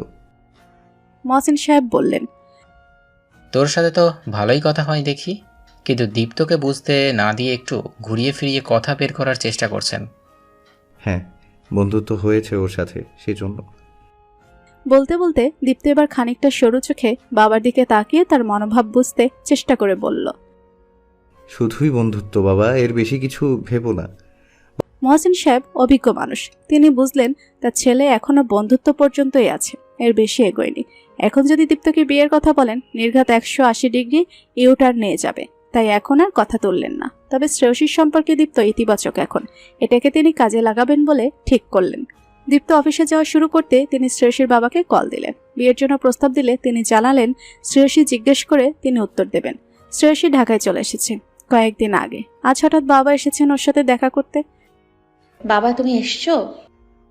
শ্রেয়সী বাবাকে অপ্রত্যাশিতভাবে সামনে দেখে শিশুর মতো খুশি হয়ে উঠল। বাসায় এসে বসার ঘরে বসলো দুজন। মা আসেনি? ও তোর নানু বাড়ি গেছে। দুজন আরও কিছু কথা বলার পরে শ্রেয়সী রান্নাঘরে গেল। রাইস কুকারে ভাত দিয়ে গতকালের মুরগিটা গরম করে নিল। সাথে আসার সময় হোটেল থেকে কিছু ভাজি কিনে এনেছিল, সেগুলো রাখলো টেবিলে। সে টুকিটাকি রান্না পারে, এটা ওর কাছে পৃথিবীর সবচাইতে ধৈর্যের কাজ বলে মনে হয়। সোমাটা বাড়িতে গেছে পরশুদিন, সে একাই বাসায় এখন। দুপুরে খেতে খেতেই বাবা বললেন, দীপ্তর বাবা মহসিন ভাই সকাল কল করেছিল। শ্রেয়সী উৎকণ্ঠ হয়ে রইল পরের কথাটুকু শোনার জন্য। প্লেটে ওর হাত থমকে গেল ক্ষণিকের জন্য। উনি বিয়ের প্রস্তাব আবার দিলেন। তুইও তো সেদিন বাসের ঘটনা বলেছিস, ও তোকে সাহায্য করেছে। তোর মাকে এখনো বিষয়টা জানাইনি, ভাবলাম আগে তোর মতামত নিই। মহসিন ভাইও তোর উত্তরের জন্য অপেক্ষা করছে। শ্রেয়সীর পৃথিবীটা মুহূর্তের জন্য অন্য এক আবেশে ভরে উঠল। দীপ্তর সাথে একটা সুখী সুখী সংসারের ছবি খেলে গেল ওর চঞ্চল দুটো চোখের তারায়। দীপ্ত নিশ্চয়ই তার বাবাকে বলেছে, নইলে তিনি তো আর বিয়ের প্রস্তাব দেবেন না, এটাই মনে হলো শ্রেয়সীর। কি হলো বল মা, তুই কি রাজি নোস? শ্রেয়সী একটু সময় নিয়ে ধাতস্থ হয়ে বলল। তুমি ভাবতে পারো বাবা, আমার আপত্তি নেই। বলতে গিয়ে যে কি ভীষণ লজ্জা করলো। লাল নীল বেগুনি সব রঙের ছাপ যেন বাবা দেখে ফেললো এটা ভেবে। বাবা স্বস্তির নিঃশ্বাস ফেলে বললেন, তুই ভীষণ সুখী হবি মা, পৃথিবীর সব সুখ আল্লাহ তোকে দিক, এই দোয়া রইল। শ্রেয়সী এখনো বাবার দিকে চোখ তুলে তাকাতে পারছে না। নিজের এই দিকটা ওর কাছে বড্ড অচেনা লাগলো। বাবাকে সে অকপটে সব কথা বলতে পারে, তবে আজ এত লজ্জা কোথা থেকে এসে ভিড়ল ওর মনে। আলহামদুলিল্লাহ, এবার তাহলে তোর মায়ের সাথে কথা বলে মহসিন ভাইকে গ্রিন সিগন্যালটা দিয়ে দেই। শ্রেয়সীর বাড়ি থেকে সবুজ সংকেত পেয়ে তিনি আজ দীপ্তের কাছে কথাটা পারলেন। সব শুনে দীপ্ত প্রথমে হকচকিয়ে গেল, এরপর খ্যাপাস্বরে বলল, বাবা, এত বড় একটা সিদ্ধান্ত তুমি নেবার আগে আমাকে জিজ্ঞেস করবে না? সমস্যা কোথায়? আমি বললাম আমরা ভালো বন্ধু, এর বেশি কিছু নই। তাহলে বন্ধু, ভালো মেয়ে, তাহলে বিয়ে করতে সমস্যা কোথায় তোর? তোকে আমি সুখী দেখতে চাই, তাই তোর সুন্দর একটা সংসার হোক সেই ব্যবস্থা করছি। দীপ্ত রেগে গেলে ওর মাথা ঠিক থাকে না। সে এরকম একটা সময়ের জন্য একসময় অপেক্ষা করেছে, এখন প্রত্যাখ্যান করে জ্বালা জোড়ানোর সুবর্ণ সুযোগ। কিন্তু এখন ওর মধ্যে প্রতিশোধ স্পৃহা নেই। সত্যি সত্যি সে শ্রেয়সীকে ভালো বন্ধু ভাবে, একটা সম্মানবোধ তৈরি হয়েছে ওর জন্য। কিন্তু তাই বলে বিয়ে? সে রেগে বলল, সংসার করলেই সুখী হব? তুমি তো সংসার পেতেছিলে, সুখী হতে পেরেছিলে। তুমি অন্তত এটা বলো না যে বিয়ে করে মানুষ সুখে থাকার জন্য। কথাটা মহসিন সাহেবের যে কোথায় গিয়ে লাগলো তা কেবল তিনি মর্মে মর্মে উপলব্ধি করলেন। দুনিয়ার কারো কথাই তিনি গায়ে মাখেন না বহুকাল হলো, কিন্তু নিজের একমাত্র সন্তান যখন তার একটা অপূর্ণতাকে তীর হিসেবে ব্যবহার করে, সেটার আঘাত তাকে ফোড় করে দিল। তিনি ভাঙা গলায় বললেন, নিজের প্রাণাধিক প্রিয় মানুষকে সুখী দেখতে চাওয়ার জন্য যে আগে নিজেকে সুখী দেখতে হবে, এটা জানা ছিল না। তোর লাইফ তুই ডিসাইড কর, খেয়ে ওষুধটা খেয়ে নিস, আমায় ঘুম পেয়েছে। দীপ্ত সম্বিত ফিরল। সে বুঝতে পারলো বড্ড ভুল করে ফেলেছে, ম্যাসিভ ব্লান্ডার হয়ে গেছে রাগের মাথায়। সে খাবার আর খেলো না, সাথে সাথে উঠে বাবার ঘরের দরজা এসে দাঁড়ালো, কিন্তু ভেতর থেকে বন্ধ। বাবা প্লিজ দরজাটা খোলো, আমি মিন করে কিছু বলিনি। সরি বাবা, তোমার সাথে এখনই একবার কথা বলবো। কিন্তু দরজা খুলল না। বাবা তুমি তো চেনো আমাকে, আমি এভাবে বলতে চাইনি। তুমি ছাড়া আমার কে আছে? গিয়ে ঘুমিয়ে পড় দীপ্ত, সকালে কথা বলবো। আমি এখন একা থাকতে চাই, তাতে তোর সমস্যা নেই আশা করি। দীপ্ত বাবাকে সবসময় সহজ আর প্রাণবন্ত দেখেছে, মজার ছলে ইমোশনাল ব্ল্যাকমেল করেছে, কিন্তু আজকে পুরো অন্যরকম। এত কঠোর তিনি ওর উপরে কোনোদিন হননি। তার চোখে এমন গভীর বিষাদের ছায়াও সে কোনোদিন দেখেনি। তবে বাবার কথা সে অগ্রাহ্য করতে পারল না। কখনো কখন মানুষকে একা থাকতে হয় নিজের সাথে বুঝতে। তাই সে স্পেসটা দিল। সেই রাতে বাবা ছেলে কারো চোখেই ঘুম নামল না। একটা দীর্ঘ নির্ঘুম রাত কাটিয়ে দিতে দিতে দীপ্ত ভাবছিল ওর ভবিতব্যকে। সংসার মানে ওর কাছে একটা অসুস্থ পরিবেশ, একটা অসুখী সোনার উত্তপ্ত খাঁচা, যেখানে সারাক্ষণ বিষদাঁত বের করে রক্তাক্ত করা আর রক্তাক্ত হওয়া ছাড়া আর কিছু নেই। বিয়ে করলে জৈবিক নিয়মে সন্তান আসবে পৃথিবীতে। নিজে যার মধ্য দিয়ে গেছে, ওর সন্তানকে সে কিভাবে তেমন একটা অসুস্থ পরিবেশে আনবে? ওর বাবাকে যে দুঃসহ বেদনার মধ্যে দিনাতিপাত করতে হয়েছে, সমাজ তাদের যেভাবে হিংস্র নখদন্ত বের করে আশ্রেছে, তেমন বিষাক্ত পরিস্থিতিতে সে নিজেকে দাঁড় করাতে পারবে না, কিছুতেই পারবে না। নিজের ছেলে মানুষের জন্য শ্রেয়সীকে ইমপ্রেস করতে চাওয়ার কৌশল ওর উপরে আজ কটাক্ষ হেনে হাসছে। এই পরিস্থিতি ওর নিজের হাতে তৈরি করা, কিন্তু যার জন্য এত আয়োজন তাও সে আর করতে পারবে না। শ্রেয়সীর হাসি মুখটা ভেসে উঠল। না, দীপ্ত ওকে এখন আর অপমান করতে পারবে না। ওর কিছু হয়ে গেল কিনা সেই চিন্তায় মেয়েটার চোখে সে সত্যিকারের আতঙ্ক ফুটে উঠতে দেখেছিল। ও যেন দ্রুত সুস্থ হয়ে ওঠে তার জন্য অবিরাম ওর আরোগ্য কামনা করে গেছে। তার মধ্যে ভীষণ আন্তরিকতার ছাপ ছিল। আরমান ভাইয়ের চ্যারিটিতে সে স্বপ্রণোদিত হয়ে একজন মেম্বার হয়েছে। কারোর মধ্যে সত্যিকারের মমতাবোধ না থাকলে তা সম্ভব হয় না। কিন্তু একসময় তো সম্পর্ক রং হারায়। এক ছাদের তলায় থাকতে থাকতে ধুলো পড়ে যায় সম্পর্কে। তখন যদি পরস্পরের কাছে অসহ্য হয়ে ওঠে, সেটাও সহ্য হবে না ওর। দীপ্ত কি করলো, অসম্মান না করে খুব ভালোভাবে শ্রেয়সীকে ওর উদ্দেশ্যটা খুলে বলবে, এখনকার অনুভূতি খুলে বলবে। তারপর মেয়েটা যে সিদ্ধান্ত নেবে তাই সে তখন না হয় মেনে নেবে। সকালে দীপ্তর সাথে বাবার দেখা হলো না। তিনি একটা চিরকুট লিখে বেরিয়ে গেছেন। চিরকুটটা দীপ্তর টুথপেস্টের উপরে রেখে গিয়েছেন। ভোরের আগে আগে ওর ঘুম এসেছিল। রান্না করা আছে, আমি বাজারে গেলাম, ফিরতে দেরি হবে। এটুকু লেখা। দীপ্ত দীর্ঘশ্বাস ফেলল একটা। আজ অফিসে না গেলেই নয়। কিছুদিন আগে বেশি কিছুদিন ছুটি কাটিয়েছে, আজ মিস করার উপায় নেই। সে ব্যর্থ মনোরথে অফিসে চলে গেল। খেতে চেষ্টা করেছিল কিন্তু খাবার গলা দিয়ে নামলো না। বাবার সাথে একবার অফিসে যাবার আগে কথা না বলেও শান্তি পাচ্ছিল না। 11:30টার দিকে মিটিং শেষ করে ডেস্কে বসে শ্রেয়সীকে মেসেজ লিখছিল যে দেখা করতে চায়। তখনই ওর ফোনে পাশের ফ্ল্যাটের শফিকুল আঙ্কেলের কল এলো। সে ভয়ে কলটা ধরল। সচরাচর তো উনি কল দেন না। দীপ্ত, মহসিন ভাই হঠাৎ করে ব্লাড প্রেশার ভীষণ বেড়ে গেছে। আমি শব্দ পেয়ে বেরিয়ে দেখি উনি তোমাদের দরজার সামনে পড়ে গেছে। আমি হসপিটালে নিয়ে যাচ্ছি, চলে এসো। দীপ্তর ভেতরে অসহনীয় এক ভয় ওর হৃৎপিণ্ডকে যেন খামছে ধরল। ছুটে বেরিয়ে এলো, অফিসের গাড়ি দিয়ে দিল ওকে। বাবার সামনে এসে বসলো দীপ্ত। অপরাধবোধে সে এতটুকু হয়ে গেছে। ডাক্তার জানিয়েছে অতিরিক্ত টেনশন থেকে ব্লাড প্রেশার বেড়েছে। দীপ্ত জানে গতকাল ওর কথার জন্যই বাবা কতটা গভীর কষ্ট পেয়েছেন। সরি বাবা, আমি মহসিন সাহেব দীপ্তর হাতটা ধরলেন পরম স্নেহে, বললেন, সবার ভাগ্য এরকম হয় না বাবা। আমি সংসার করতে পারিনি, কিন্তু অনেকেই তো আমৃত্যু একসাথে কাটিয়ে দিচ্ছে। একটা ইনসিডেন্ট দিয়ে সম্পর্কগুলোকে বিচার করা অন্যায়। তাছাড়া দেখো, আমার মধ্যে আজ হঠাৎ করে মৃত্যু চিন্তা ঢুকে গেছে। দীপ্ত বাবার হাত শক্ত করে চেপে ধরল। কথা বলতে পারল না সহসা। যাবার আগে তোর জীবনটা গোছানো সেটা দেখে না গেলে শান্তি পাবো না বাবা। দীপ্ত বাবার বুকের উপরে মাথা রেখে ফুফিয়ে কেঁদে উঠল। তুমি এসব বলো না বাবা, আমি সহ্য করতে পারি না। তুমি ছাড়া তো আমার কেউ নেই, তবুও এমন নিষ্ঠুর কথা কি করে বলছো তুমি? মহসিন সাহেব কিছু বললেন না, কেবল দীপ্তর মাথায় হাত বুলিয়ে দিলেন পরম স্নেহে। দীপ্ত খানিক পরে বলল, আমি বিয়েটা করব বাবা। তুই নিজের মনের কাছে পরিষ্কার তো? সে পরিষ্কার নয়, জানে সবটা। জানলে শ্রেয়সীকেও ভুল বুঝবে। তবুও সে বলল, পরিষ্কার। তুমি সুস্থ হয়ে ওঠো আগে, তারপর। বিয়েতে মত দেবার পর থেকে দীপ্ত ভীষণ অস্থিরতার মধ্য দিয়ে যাচ্ছে। ওদিকে মহসিন সাহেবের শরীরটাও দুর্বল। দীপ্ত তার খুব খেয়াল রাখছে। শ্রেয়সীর সাথে ওর আর কথা হয়নি। মনে হচ্ছে শ্রেয়সী পর্যন্ত এই কথাগুলো গেলে বাবার কানে আসবে। সে চায় না তার এই শারীরিক কন্ডিশনে তাকে উত্তেজিত করতে। দীপ্তর মনে হলো কোনো একজনের সাথে অন্তত বিষয়টা শেয়ার করা উচিত, নইলে সে হালকা হতে পারবে না। সে শিমুলকে কল দিতেই বলল, অফিস শেষ করে আমার বাসায় আয়।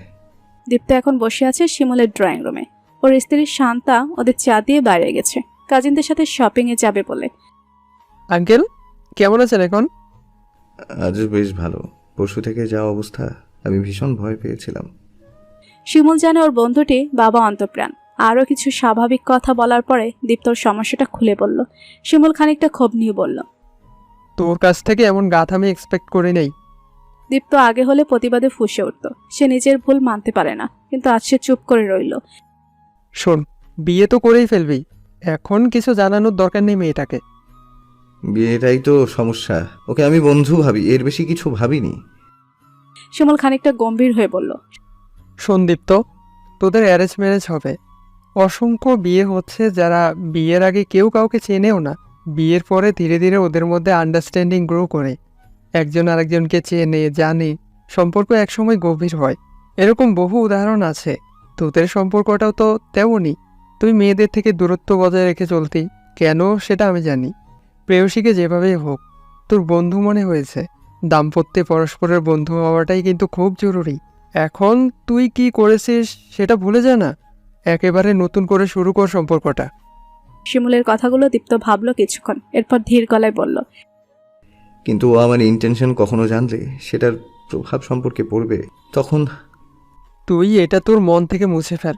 আর যদি বলতে চাস তখন তোদের মধ্যে কেমিস্ট্রি তৈরি হবে, তখন সবসময় সব কিছু শেয়ার করতে পারিস, তখনও কিছু মনে করবে না আশা করি।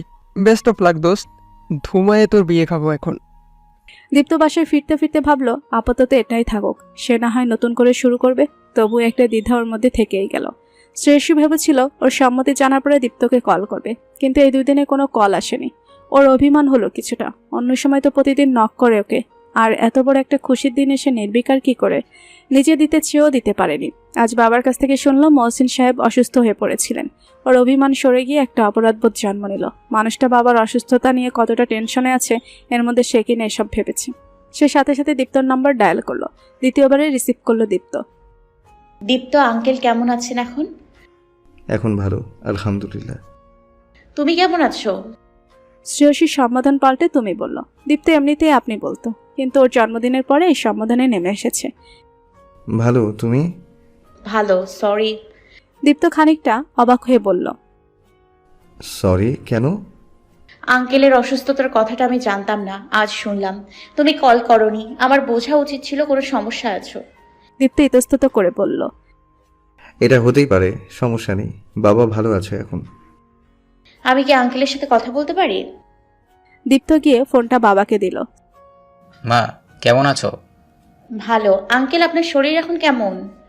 এখন 100% ফিট আছি আলহামদুলিল্লাহ। তোমাকে ঘরে আনার জন্য আমাকে তো সুস্থ হতেই হবে মা। শ্রেয়সী লজ্জা পেল। মহসিন সাহেব বললেন, আমি কাল তোমাদের বাড়িতে যাব। শ্রেয়সী লাজুক হেসে শুধু বলল, খুব দ্রুত সুস্থ হয়ে উঠুন আঙ্কেল। ওদের বিয়ের দিনক্ষণ চূড়ান্ত হলো 2 সপ্তাহ পরে। বিয়েটা ঢাকায় হবে। দীপ্ত বাড়ি যেতে চায় না, তিক্ত অভিজ্ঞতা থেকে হানা দিয়ে যায়। মহসিন সাহেব শ্রেয়সীর বাবা শাফকাত সাহেবকে নিজের সমস্যার কথা জানান খুলে। এসব বিষয় তিনি লুকিয়ে রাখতে চান না। নতুন আত্মীয়তায় তিনি শতভাগ স্বচ্ছ থাকতে চান। শাফকাত সাহেব কিছুটা আগে জেনেছিলেন অবশ্য, তিনি তাই আপত্তি করলেন না।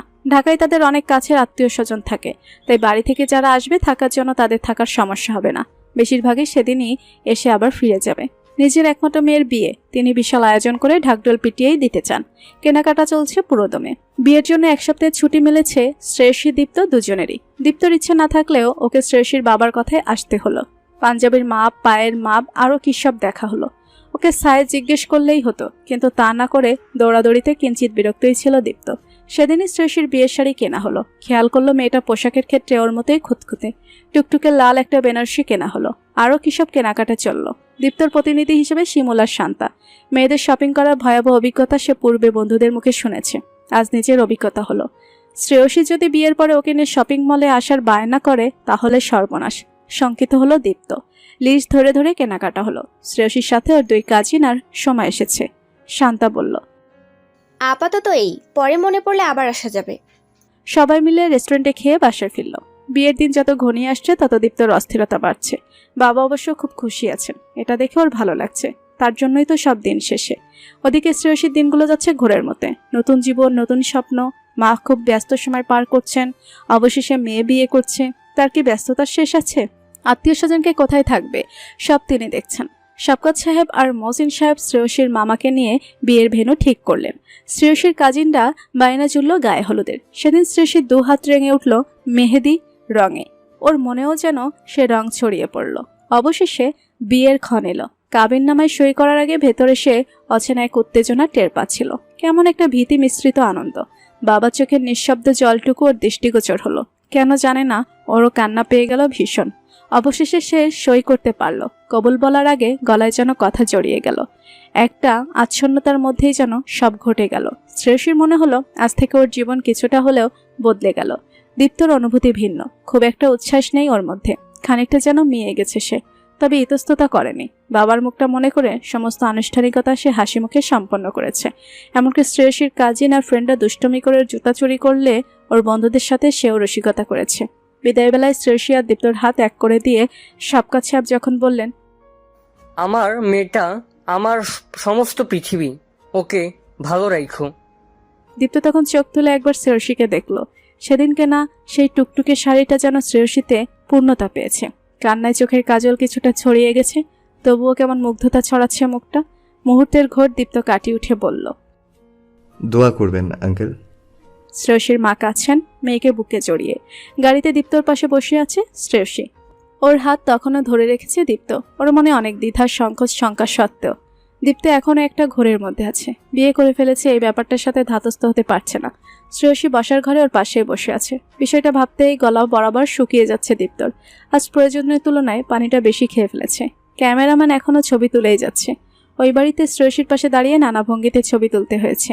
ব্যাটা ওকে বলছিল, ভাইয়া মিষ্টি করে হাসুন, আর একটু ক্লোজ হন, আর একটু রোমান্টিক এক্সপ্রেশন দিন তো। দীপ্তর একবার মনে হয়েছিল কষে একটা ধমক দিতে। এমন ভাব মনে হচ্ছে কোনো মিউজিক ভিডিওর ডিরেক্টর সে। ভেতরে ভেতরে টেনশন ধরে রেখে হাসা যায় নাকি? তার মধ্যে ভারী একটা শেরওয়ানি, শীততাপ নিয়ন্ত্রিত কনভেনশন সেন্টারও সে প্রচণ্ড ঘামছিল। ওর মনে হচ্ছিল জীবন থেকে নিজেকেই যেন হারিয়ে ফেলছে। ওর জীবনে জলজান্ত একজন মানুষ এসে ভাগ বসাচ্ছে। তার মধ্যে রয়েছে খাবারের উৎপাদ। এত খাবার ওর সামনে রাখা হয়েছিল, মনে হচ্ছিল পুরো 1 মাসের খাবার ওকে একবারে গেলাবে। করুণ চোখে সে শিমুল আর আয়মান ভাইয়ের দিকে তাকিয়েছিল। শ্রেয়সীর কাজিনগুলো এক একজন মহাবিটলা, ওরা ছাড়ছিলই না। শুনেছে শ্বশুরবাড়ি গেলেই নাকি এমন খাবারের পীড়ন সহ্য করতে হয়। আজকের মতো সবসময় হলে তো সর্বনাশ। দীপ্ত ঠিক করলো খুব কম যাবে সেখানে, নইলে খেয়ে খেয়ে কয়দিন পর থলথলে ভুঁড়ির মালিক হয়ে যাবে। দীপ্ত খেতে অবশ্যই পছন্দ করে, কিন্তু এটা রীতিমতো অত্যাচার বলে মনে হলো ওর। বদহজম না হলে হয়। বাসায় এসেও শান্তি নেই। এখন দুজনকে বসিয়ে রাখা হয়েছে এখানে। মহসিন সাহেবের বড় ভাই মনিরুজ্জামান এসেছেন সস্ত্রী, তাদের মেয়ে এসেছে জামাই নিয়ে। ছেলে ঢাকার বাইরে থাকে, ওর ফুফু এসেছেন। তারা এখন কি ঘর সংসার নিয়ে আলাপ করছে শ্রেয়সীর সাথে। সংসার বিষয়ক উপদেশ দিচ্ছে। দীপ্ত শ্রেয়সীর দিকে তাকিয়ে দেখলো মেয়েটার মুখে ক্লান্তির ছাপ। সে আরো ভারী পোশাক আর জুয়েলারি পরে আছে। এতক্ষণে দীপ্তর মনে হলো শ্রেয়সীও নিশ্চয়ই ক্লান্ত। সে হাতের পানির বোতল বাড়িয়ে দিয়ে ফিসফিস করে বলল। শ্রেয়সী হাত বাড়িয়ে নিল বোতলটা, মিষ্টি করে হাসলো কৃতজ্ঞতার হাসি। সে জানে না শ্রেয়সীর হাসিতে কৃতজ্ঞতার পাশাপাশি আরও কিছু ছিল। এমন লোক সমাগমের মধ্যে ওর অসুবিধা সে বুঝতে পেরেছে বলে শ্রেয়সীর মনে কিসের যেন মৃদু কম্পন হলো, সুখের বোধহয়। কিছুক্ষণের মধ্যে মহসিন সাহেব এসে বললেন, তোমরা তো মেয়েটাকে ভয় পাইয়ে দিচ্ছ এইসব বলে। এরপর তিনি শ্রেয়সীর দিকে তাকিয়ে বললেন, মা, তুমি এইসব একদম মাথা থেকে ঝেড়ে ফেলে দাও। আমি টিপিক্যাল শ্বশুর নই, বুঝলে? আর আমার পুত্রটিও টিপিক্যাল হাজবেন্ডও হবে না। একটা আজ থেকে তোমারও বাড়ি, তোমার নিজের সংসার, তুমি যেভাবে চালাবে সেভাবেই চলবে। আমরা তো আছি। এই মানুষটাকে শ্রেয়সীর ভীষণ ভালো লেগেছে। অদ্ভুত প্রাণখোলা মানুষ। শান্তা ততক্ষণে ছুটে এসে বলল, আঙ্কেল, আমি শ্রেয়সীকে নিয়ে রুমে যাচ্ছি এখন। হ্যাঁ, সবাই খুব ক্লান্ত এখন। অনেক পরিশ্রম হয়েছে তো সবার। সকালে আবার আসর বসানো যাবে। শ্রেয়সীকে নিয়ে শান্তা এলো দীপ্তর ঘরে। চমৎকার করে সাজানো হয়েছে। অনেক রকম ফুলের সুঘ্রাণ মৌমাউ করছে ঘরটায়। ফুল সজ্জিত বিছানায় ওকে বসিয়ে দিয়ে শান্তা বলল, কেমন লাগছে? এভাবে সাজানোর আইডিয়াটা আমার। চমৎকার হয়েছে আপু। মৃদু হেসে বলল শ্রেয়সী। শিমুলকে ভাইয়া বলে সেজন্য শান্তাকে সে ভাবি বলেছিল প্রথম যেদিন পরিচিত হয়েছিল সেদিন, কিন্তু শান্তা বলেছে। আমার বোন নেই, দুটো হাড়ে বজ্জাত বড় ভাই আছে, যারা জ্যামিতি বক্স নিয়ে আমার চলাফেরা মাপছে। যদিও আমাকে খুব ভালোবাসে, তবুও বোনের খুব শখ ছিল। আপুই বলো, আমার ভালো লাগবে? শান্তার আন্তরিকতা ওর ভালো লেগেছে খুব। এখন খানিকটা ইতস্তত করে বলল, আপু এই ভারী শাড়িটা চেঞ্জ করি এখন। শান্তা হেসে ফেলল। জানি কষ্ট হচ্ছে, তবে এখনই চেঞ্জ করো না। দীপ্ত আগে দেখুক তার বউকে এই সাজে কতটা মানিয়েছে। ও তো দেখেছে। দুনিয়া শুদ্ধ মানুষের মধ্যে দেখা আর একান্তে দেখা এক নয় বোকামে। পরে চাইলে কখনো এভাবে আবার সাজতেই পারবে, কিন্তু আজকের এই মুহূর্তটা, এই অনুভূতিটা কি আর কোনোদিন ফিরে আসবে? Feel the moment. Best of luck Shreyasi. শ্রেয়সীর কান গরম হয়ে গেল লজ্জায়। শান্তা হেসে বেরিয়ে গেল ঘর থেকে। এই কয়দিনে দীপ্তর সাথে ওর দেখা হয়েছে কেনাকাটার সময়। তাছাড়া আরও 2 বার দেখা করেছে, কথা হয়েছে প্রতিদিনে। তাও শান্তার কথায় কেমন লাজুক পাতা মনে গেল শ্রেয়সী। সবাই যার যার নির্ধারিত জায়গায় চলে গেলে দীপ্তকে মহসিন সাহেব বললেন, একটু আমার ঘরে আয় দীপ্ত, কথা আছে। দীপ্ত এসেছে বাবার ঘরে। কিছুক্ষণ আগে শোভা কল করেছিল, দীপ্তর মা। তার ছেলের বিয়েতে তাকে জানানো হয়নি বলে কথা শোনালেন। আসতে চাইছিলেন, কিন্তু মহসিন সাহেব বলেছেন, আজ নয় প্লিজ, ওর মাথায় বিয়ে অশান্তি ছাড়া কিছুই নয়, এই ধারণা আবার আসুক তা চাই না। তুই নিশ্চয়ই ওর খারাপ চাইবে না? তবুও তিনি বেশ হম্বিতম্বি করলেন। মজিন সাহেব আজ শান্ত থাকলেন।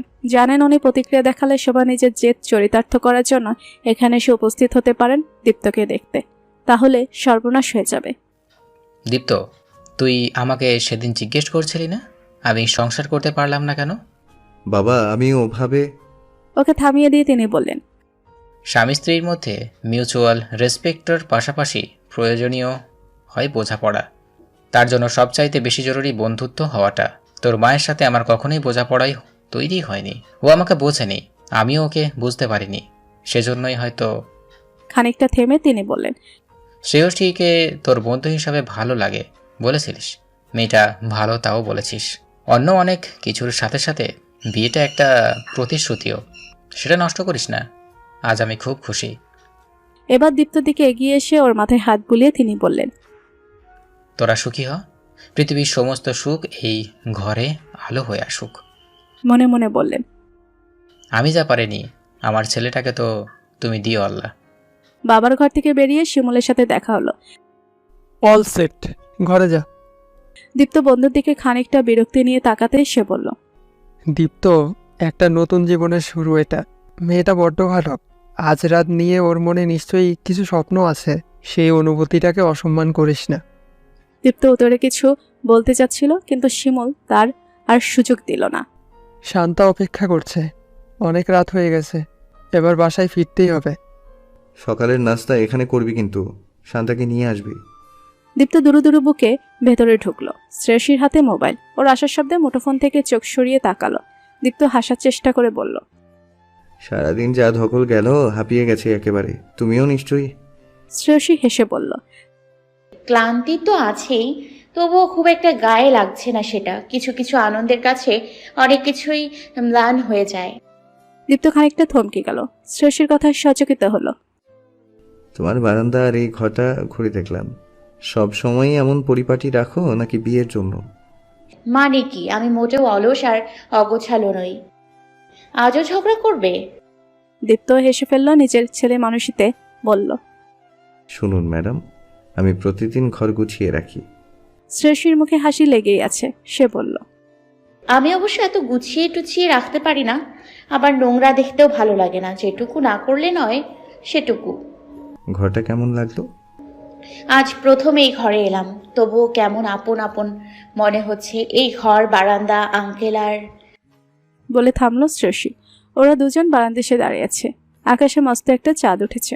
জ্যোৎস্নার আলোয় ঘরে থাকা ফুলের ঘ্রাণ সব মিলিয়ে কেমন স্বপ্নালু পরিবেশ তৈরি করেছে। আর প্রশ্ন করল দীপ্ত। শ্রেয়সী ফিসফিসিয়ে গলায় বলল, আর এই ঘরের অধিবাসীকেও। শ্রেয়সীকে দেখলো দীপ্ত। মুখে উদ্ভাসিত হাসিতে যেন আনন্দোচ্ছটা খেলে যাচ্ছে। দীপ্তর এই ঘরে ঢোকার সময়ও মনে হচ্ছিল শ্রেয়সীকে সবকিছু খুলে বলবে, কিন্তু মেয়েটার এখনকার হাসিটুকু এত মায়াময়, এত প্রশান্তির যে সেই চোখে মুখে অন্য অনুভূতি আসুক তা দীপ্ত চাইতে পারল না। কত বিয়ে তো হচ্ছে, যেখানে আগে থেকে চেনা জানা পর্যন্ত থাকে না। শিমুলের বলা কথাটা মাথায় ঘুরল দীপ্তর। বিয়ে তো হয়েই গেছে, এখন আর সেসব ভেবে লাভ কি? এভাবেই শুরু হোক তবে। সম্পর্কটা একটা সুযোগ দিয়েই দেখা যাক। দীপ্ত এগিয়ে এসে শ্রেয়সীকে জড়িয়ে নিল আলিঙ্গনে। তোমাকে ভীষণ সুন্দর লাগছে শ্রেয়সী। শ্রেয়সীও দুহাতে জড়িয়ে ধরল ওকে। প্রথম আলিঙ্গন। একসময় দেখলো দীপ্তকে কোলে তুলে নিয়েছে। শ্রেয়সী ওর গলা জড়িয়ে ধরল যাতে পড়ে না যায়। সময় জ্ঞান ভুলেছে শ্রেয়সী। ওর কেবলই মনে হলো ঘরে সাজানো ফুলের সৌরভের পাশাপাশি ভালোবাসার মিষ্টি সৌরভ ওকে মোহাবিষ্ট করে ফেলেছে। বুক ভরে শ্বাস টেনে সেই ঘ্রাণ হৃৎপিণ্ডে ভরে নিতে চাইল যেন সে। ভালোবাসার প্রবল জোয়ার বইছে প্রকৃতিতে। আজ রাত কেবলই ভালোবাসার রাত, ভালোবাসায় ডুবে যাবার। সব বদল খারাপ নয়। শ্রেয়সীর কাছে এই নতুন জীবনটা আজকের জ্যোৎস্না লোকের মতোই স্নিগ্ধ। সেই আলোকে স্নিগ্ধতা গায়ে মেখে থাকুক আজীবন। দীপ্ত এভাবেই ওকে ঘিরে রাখুক খেয়ালে, যত্নে, ভালোবাসায়, বিশ্বাসে। সম্পর্কের শুরুতে এটাই ওর হৃদয়ের একান্ত চাওয়া। আজ শ্রেয়সীদের বাড়িতে যাবে ওরা। শ্রেয়সী প্রায় আধ ঘন্টা ধরে রেডি হয়ে বসার ঘরে বসে আছে। দীপ্তর খোঁজ নেই। গতকাল বউবাত ছিল, তার পরপরই ওর বাবা মা বাড়িতে চলে গেছেন। আজ সকালে ছোট মামা আর ওর ফুফুর দুই মেয়ে, কাকা ছেলে এখানে এসেছে ওদের বাড়িতে নিয়ে যাওয়ার জন্য। মহসিন সাহেব আসতেই শ্রেয়সী আরেকবার তাকে রাজি করানোর জন্য বলল, আঙ্কেল চলুন না আমাদের সাথে। আজ নয় মা, পরশু যাব, তারপর তোমাদের নিয়ে ফিরবো একেবারে। শ্রেয়সী ঘড়িতে সময় দেখলো। মহসিন সাহেব ওর অবস্থা দেখে বললেন, দীপ্ত, রেডি হতে যাবার কমপক্ষে আধা ঘন্টা পরে তুমি রেডি হতে যাবে, নইলে এইভাবেই বসে থাকতে হবে। শ্রেয়সী অবাক হয়ে বলল, কেন? কারণ কোথাও বেরোবার আগে ওর মনে হয় বোধহয় সে পুরো পৃথিবীর কেন্দ্রবিন্দুতে, সবার চোখ ওর দিকে। তাই আর কি, নিজের মধ্যে পারফরমেন্স এনে বের করতে হয়। শ্রেয়সীর বিস্ময় তখনও লেগে আছে। এ কেমন বরণ! সবার কাছে শুনেছে ওরা ঘন্টা ধরে রেডি হয়, ওদের হাজব্যান্ডরা বিরক্ত হয়। শ্রেয়সী ভাবত ও তো খুব দ্রুত তৈরি হতে পারে, ওর বিয়ের পর বেচারাকে ভুগতে হবে না। অথচ এই ভোগান্তি যে ওর কপালেই লেখা ছিল কে জানতো। ওর দেখতে ইচ্ছে করলো দীপ্ত এতক্ষণ ধরে কি করে, কিন্তু শ্বশুর আর মামা আছে বলে খানিকটা ইতস্তত করছিল, কারণ সে একেবারে বেরিয়ে এসেছিল। দীপ্ত বলেছিল, তুমি একটু অপেক্ষা করো, আমি আসছি। আমি আমার ফোনের চার্জার ফেলে এসেছি, রুমে নিয়ে আসি। এই বলে উঠল। পা টিপে টিপে ঘরের দরজার পর্দাটা আলতো করে সরিয়ে দেখলো দীপ্ত আয়নার সামনে দাঁড়িয়ে, হাতে চিরুনি কয়েক রকম করে আশ্রে অবশেষে সন্তুষ্ট হলো। এরপর পারফিউম ব্যবহার করলো, কলার ঠিক করলো মিনিট খানেক ধরে। আয়নায় এপাশ ওপাশ করে কয়েকবার নিজেকে দেখলো। এবার আর শ্রেয়সী ধৈর্য রাখতে পারলো না, সে ভেতরে এসে বলল, তুমি কি বিউটি কন্টেস্টে পার্টিসিপেট করতে যাচ্ছ? দীপ্ত ঘুরে তাকিয়ে বলল, বিউটি কন্টেস্টে কেন পার্টিসিপেট করতে যাব? তাহলে বড় কোনো সেমিনারে স্পেস বা প্রেজেন্টেশন দেবে এখন? আমি তো তোমাদের বাড়িতে যাব বলে রেডি হচ্ছি। তাহলে এতক্ষণ ধরে এত টাইম নিয়ে এসব করার কি দরকার? বলো না যে নতুন শ্বশুরবাড়ি যাচ্ছ বলে। যেতে যেতে তোমার এই সাজুগুজুতে ন্যাচারাল পাউডারের প্রলেপ পড়বে, লম্বা সময় বসে থাকবে, তাই এই শার্ট প্যান্ট কুচকে যাবে। তাই মেয়েদের মতো এত সময় নেওয়ার প্রয়োজন নেই। মেয়েদের তো সঙ্গত কারণে সময় লাগে। তোমার লজিক অনুযায়ী রাতে ঘুমাতে হবে, তাহলে আবার সকালে উঠে বিছানা গোছানোর দরকার কি, তাই না? তাছাড়া কোনো ছেলে যদি সময় নিয়ে নিজেকে গোছাতেই চায়, সমস্যা কি? বাজে তর্ক করার এনার্জি নেই। তুমি 5 মিনিটের মধ্যে নিচে আসবে। 5 মিনিটের চাইতে 1 সেকেন্ড বেশি যেন না হয়। বলেই চলে যাচ্ছিল শ্রেয়সী। দীপ্ত পেছন থেকে বলল, তুমি আমাকে থ্রেট দিচ্ছ? বুঝতে পেরেছো বলে ধন্যবাদ। থ্রেটে ভয় পায় নাকি? দীপ্ত নিজের মতো রেডি হবে ভাবছিল, আবার অবচেতনায় যেন খানিকটা তাগিদ অনুভব করছিল। যে সাংঘাতিক মেয়ে! দেখা গেল ওর স্বাদের সাজগোজ সব নষ্ট করে দিল। পরে আগোছালো ওকে টেনে হিস্টে শ্বশুর বাড়ি নিয়ে গেল। দরকার নেই বাপু, এমনিতে ওর প্রায় হয়েই এসেছিল। প্রথমবার শ্বশুর বাড়ি যাচ্ছে, ফার্স্ট ইমপ্রেশন বলে একটা ব্যাপার আছে তো। রাস্তায় অনেকবার শ্রেয়সী ঘুরে ফিরে কথাটা তুলল। এটা কি এমন অস্বাভাবিক কথা? সে একবার খানিকটা বিরক্তি নিয়ে বলল, পৃথিবীর কোন দেশের সংবিধানে আছে রেডি হওয়ার জন্য সময় শুধু মেয়েদের জন্য ধার্য করা, পুরুষদের জন্য নয়? সব কথা আইনে থাকে না, এটা অলিখিত কনস্টিটিউশন। আর কি কি অলিখিত কনস্টিটিউশন আছে? শ্রেয়সী সিরিয়াস ভঙ্গিতে বলল, পাশে ওয়াইফ বসে থাকলে তাকে সবসময় কমপ্লিমেন্ট দিতে হয়, অল্প বিস্তর প্যাম্পার করতে হয়। দীপ্ত শ্রেয়সীর দিকে খানিকটা ঝুঁকে এসে চোখে চোখ রেখে বলল, তোমাকে অপসরার মতো লাগছে শ্রেয়সী। দৃষ্টি রেখেই আবার আগের জায়গায় সরে গিয়ে বলল, হয়েছে কমপ্লিমেন্ট? শ্রেয়সী প্রথমে ভীষণ খুশি হয়েছিল, পরে বুঝলো ও বলতে বলল বলেই বলল। তখন কেমন যেন দায়সারা বলে মনে হলো। সে জানালা দিয়ে বাইরে তাকালো। দীপ্তর মনের কথা বুঝলো কিনা সে জানে না, তবে ওকে বলতে শুনল, তোমাকে কিন্তু সত্যি খুব সুন্দর লাগছে। শ্রেয়সী দীপ্তর দিকে তাকিয়ে বলল, তুমি খুব খারাপ। এটা আমার জন্য ফিরতি কমপ্লিমেন্ট বুঝি? হ্যাঁ তাই। এটাও মেয়েদের সম্পত্তি? মাত্র তো বিয়ে করলে, সময় যাক, ধীরে ধীরে সব বুঝতে পারবে। বুঝলাম। কপট দুঃখ ফুটিয়ে বলল দীপ্ত। কি বুঝলে? আগে জীবিত ছিলাম আর এখন বিবাহিত। স্থান কাল পাত্র ভুলে শ্রেয়সী দীপ্তর কাঁধে কয়েকটা চড় দিল। খালি বাজে যোগ করা। দুজনেই হেসে ফেলল। দীপ্ত প্রথমবারের শ্বশুর বাড়িতে এসেছে। শ্রেয়সীদের বাড়িতে আগে কখনো আসা হয়নি। বৌভাতের প্রোগ্রাম গতকাল ছিল। তারপরে শাফকাত সাহেব আর আয়েশা বাড়িতে চলে এসেছিলেন জামাইকে বরণ করার জন্য। আসার সাথে সাথে আয়েশা ওদের শরবত খেতে দিলেন। এরপর শ্রেয়সীর দিকে তাকিয়ে দীপ্তকে বললেন, তুমি ফ্রেশ হয়ে এসো, তারপর খেয়ে রেস্ট করবে। ওকে নিয়ে যাওয়া। দীপ্ত শ্রেয়সীর ঘরে এসে চারপাশে দেখলো ভালো করে। পরিপাটি ঘর, একটা বড় বুকসেলফও আছে। এখানেই দক্ষিণা বারান্দা। সে বারান্দায় উকে দিল, গাছ দিয়ে প্রায় ভর্তি। আবার ফিরে এলো ঘরে। একপাশে ছোট্ট শোকেজে অনেকগুলো মেডেল আর কেস্ট রাখা। সে এগিয়ে গিয়ে দেখল, কোনোটা স্কুলে গানের জন্য, কোনোটা পরীক্ষার প্রথমে 3 থাকার জন্য, স্পোর্টসের জন্য। জানাশোনার পাশাপাশি এসব গুণও আছে দীপ্তর জানা ছিল না। সে বুঝল শ্রেয়সী নিজেকে নিয়ে গল্প করতে পছন্দ করে না, কিংবা আগ বাড়িয়ে বলতে চায় না। সিচুয়েশন তৈরি হলে তবেই বলে। শ্রেয়সী পেছনে এসে কখন দাঁড়িয়েছে দীপ্ত বুঝতে পারেনি। বলল, খেতে চলো, সব রেডি। তুমি গান গাইতে পারো বলনি তো? ওই টুকিটাকি, বলার মতো কিছু নয়। আমাকে কিন্তু গান শোনাতে হবে। শোনাবো, আমাকেও আবৃত্তি শোনাতে হবে। বিনিময় প্রথা? হ্যাঁ, এখন চলো তো, আমার ভীষণ খিদে পেয়েছে। খাবার টেবিলে খাবার দেখে সে আতঙ্কিত বোধ করল। এর সব কয়টা ওকে খাওয়ানো হবে নাকি? সর্বনাশ!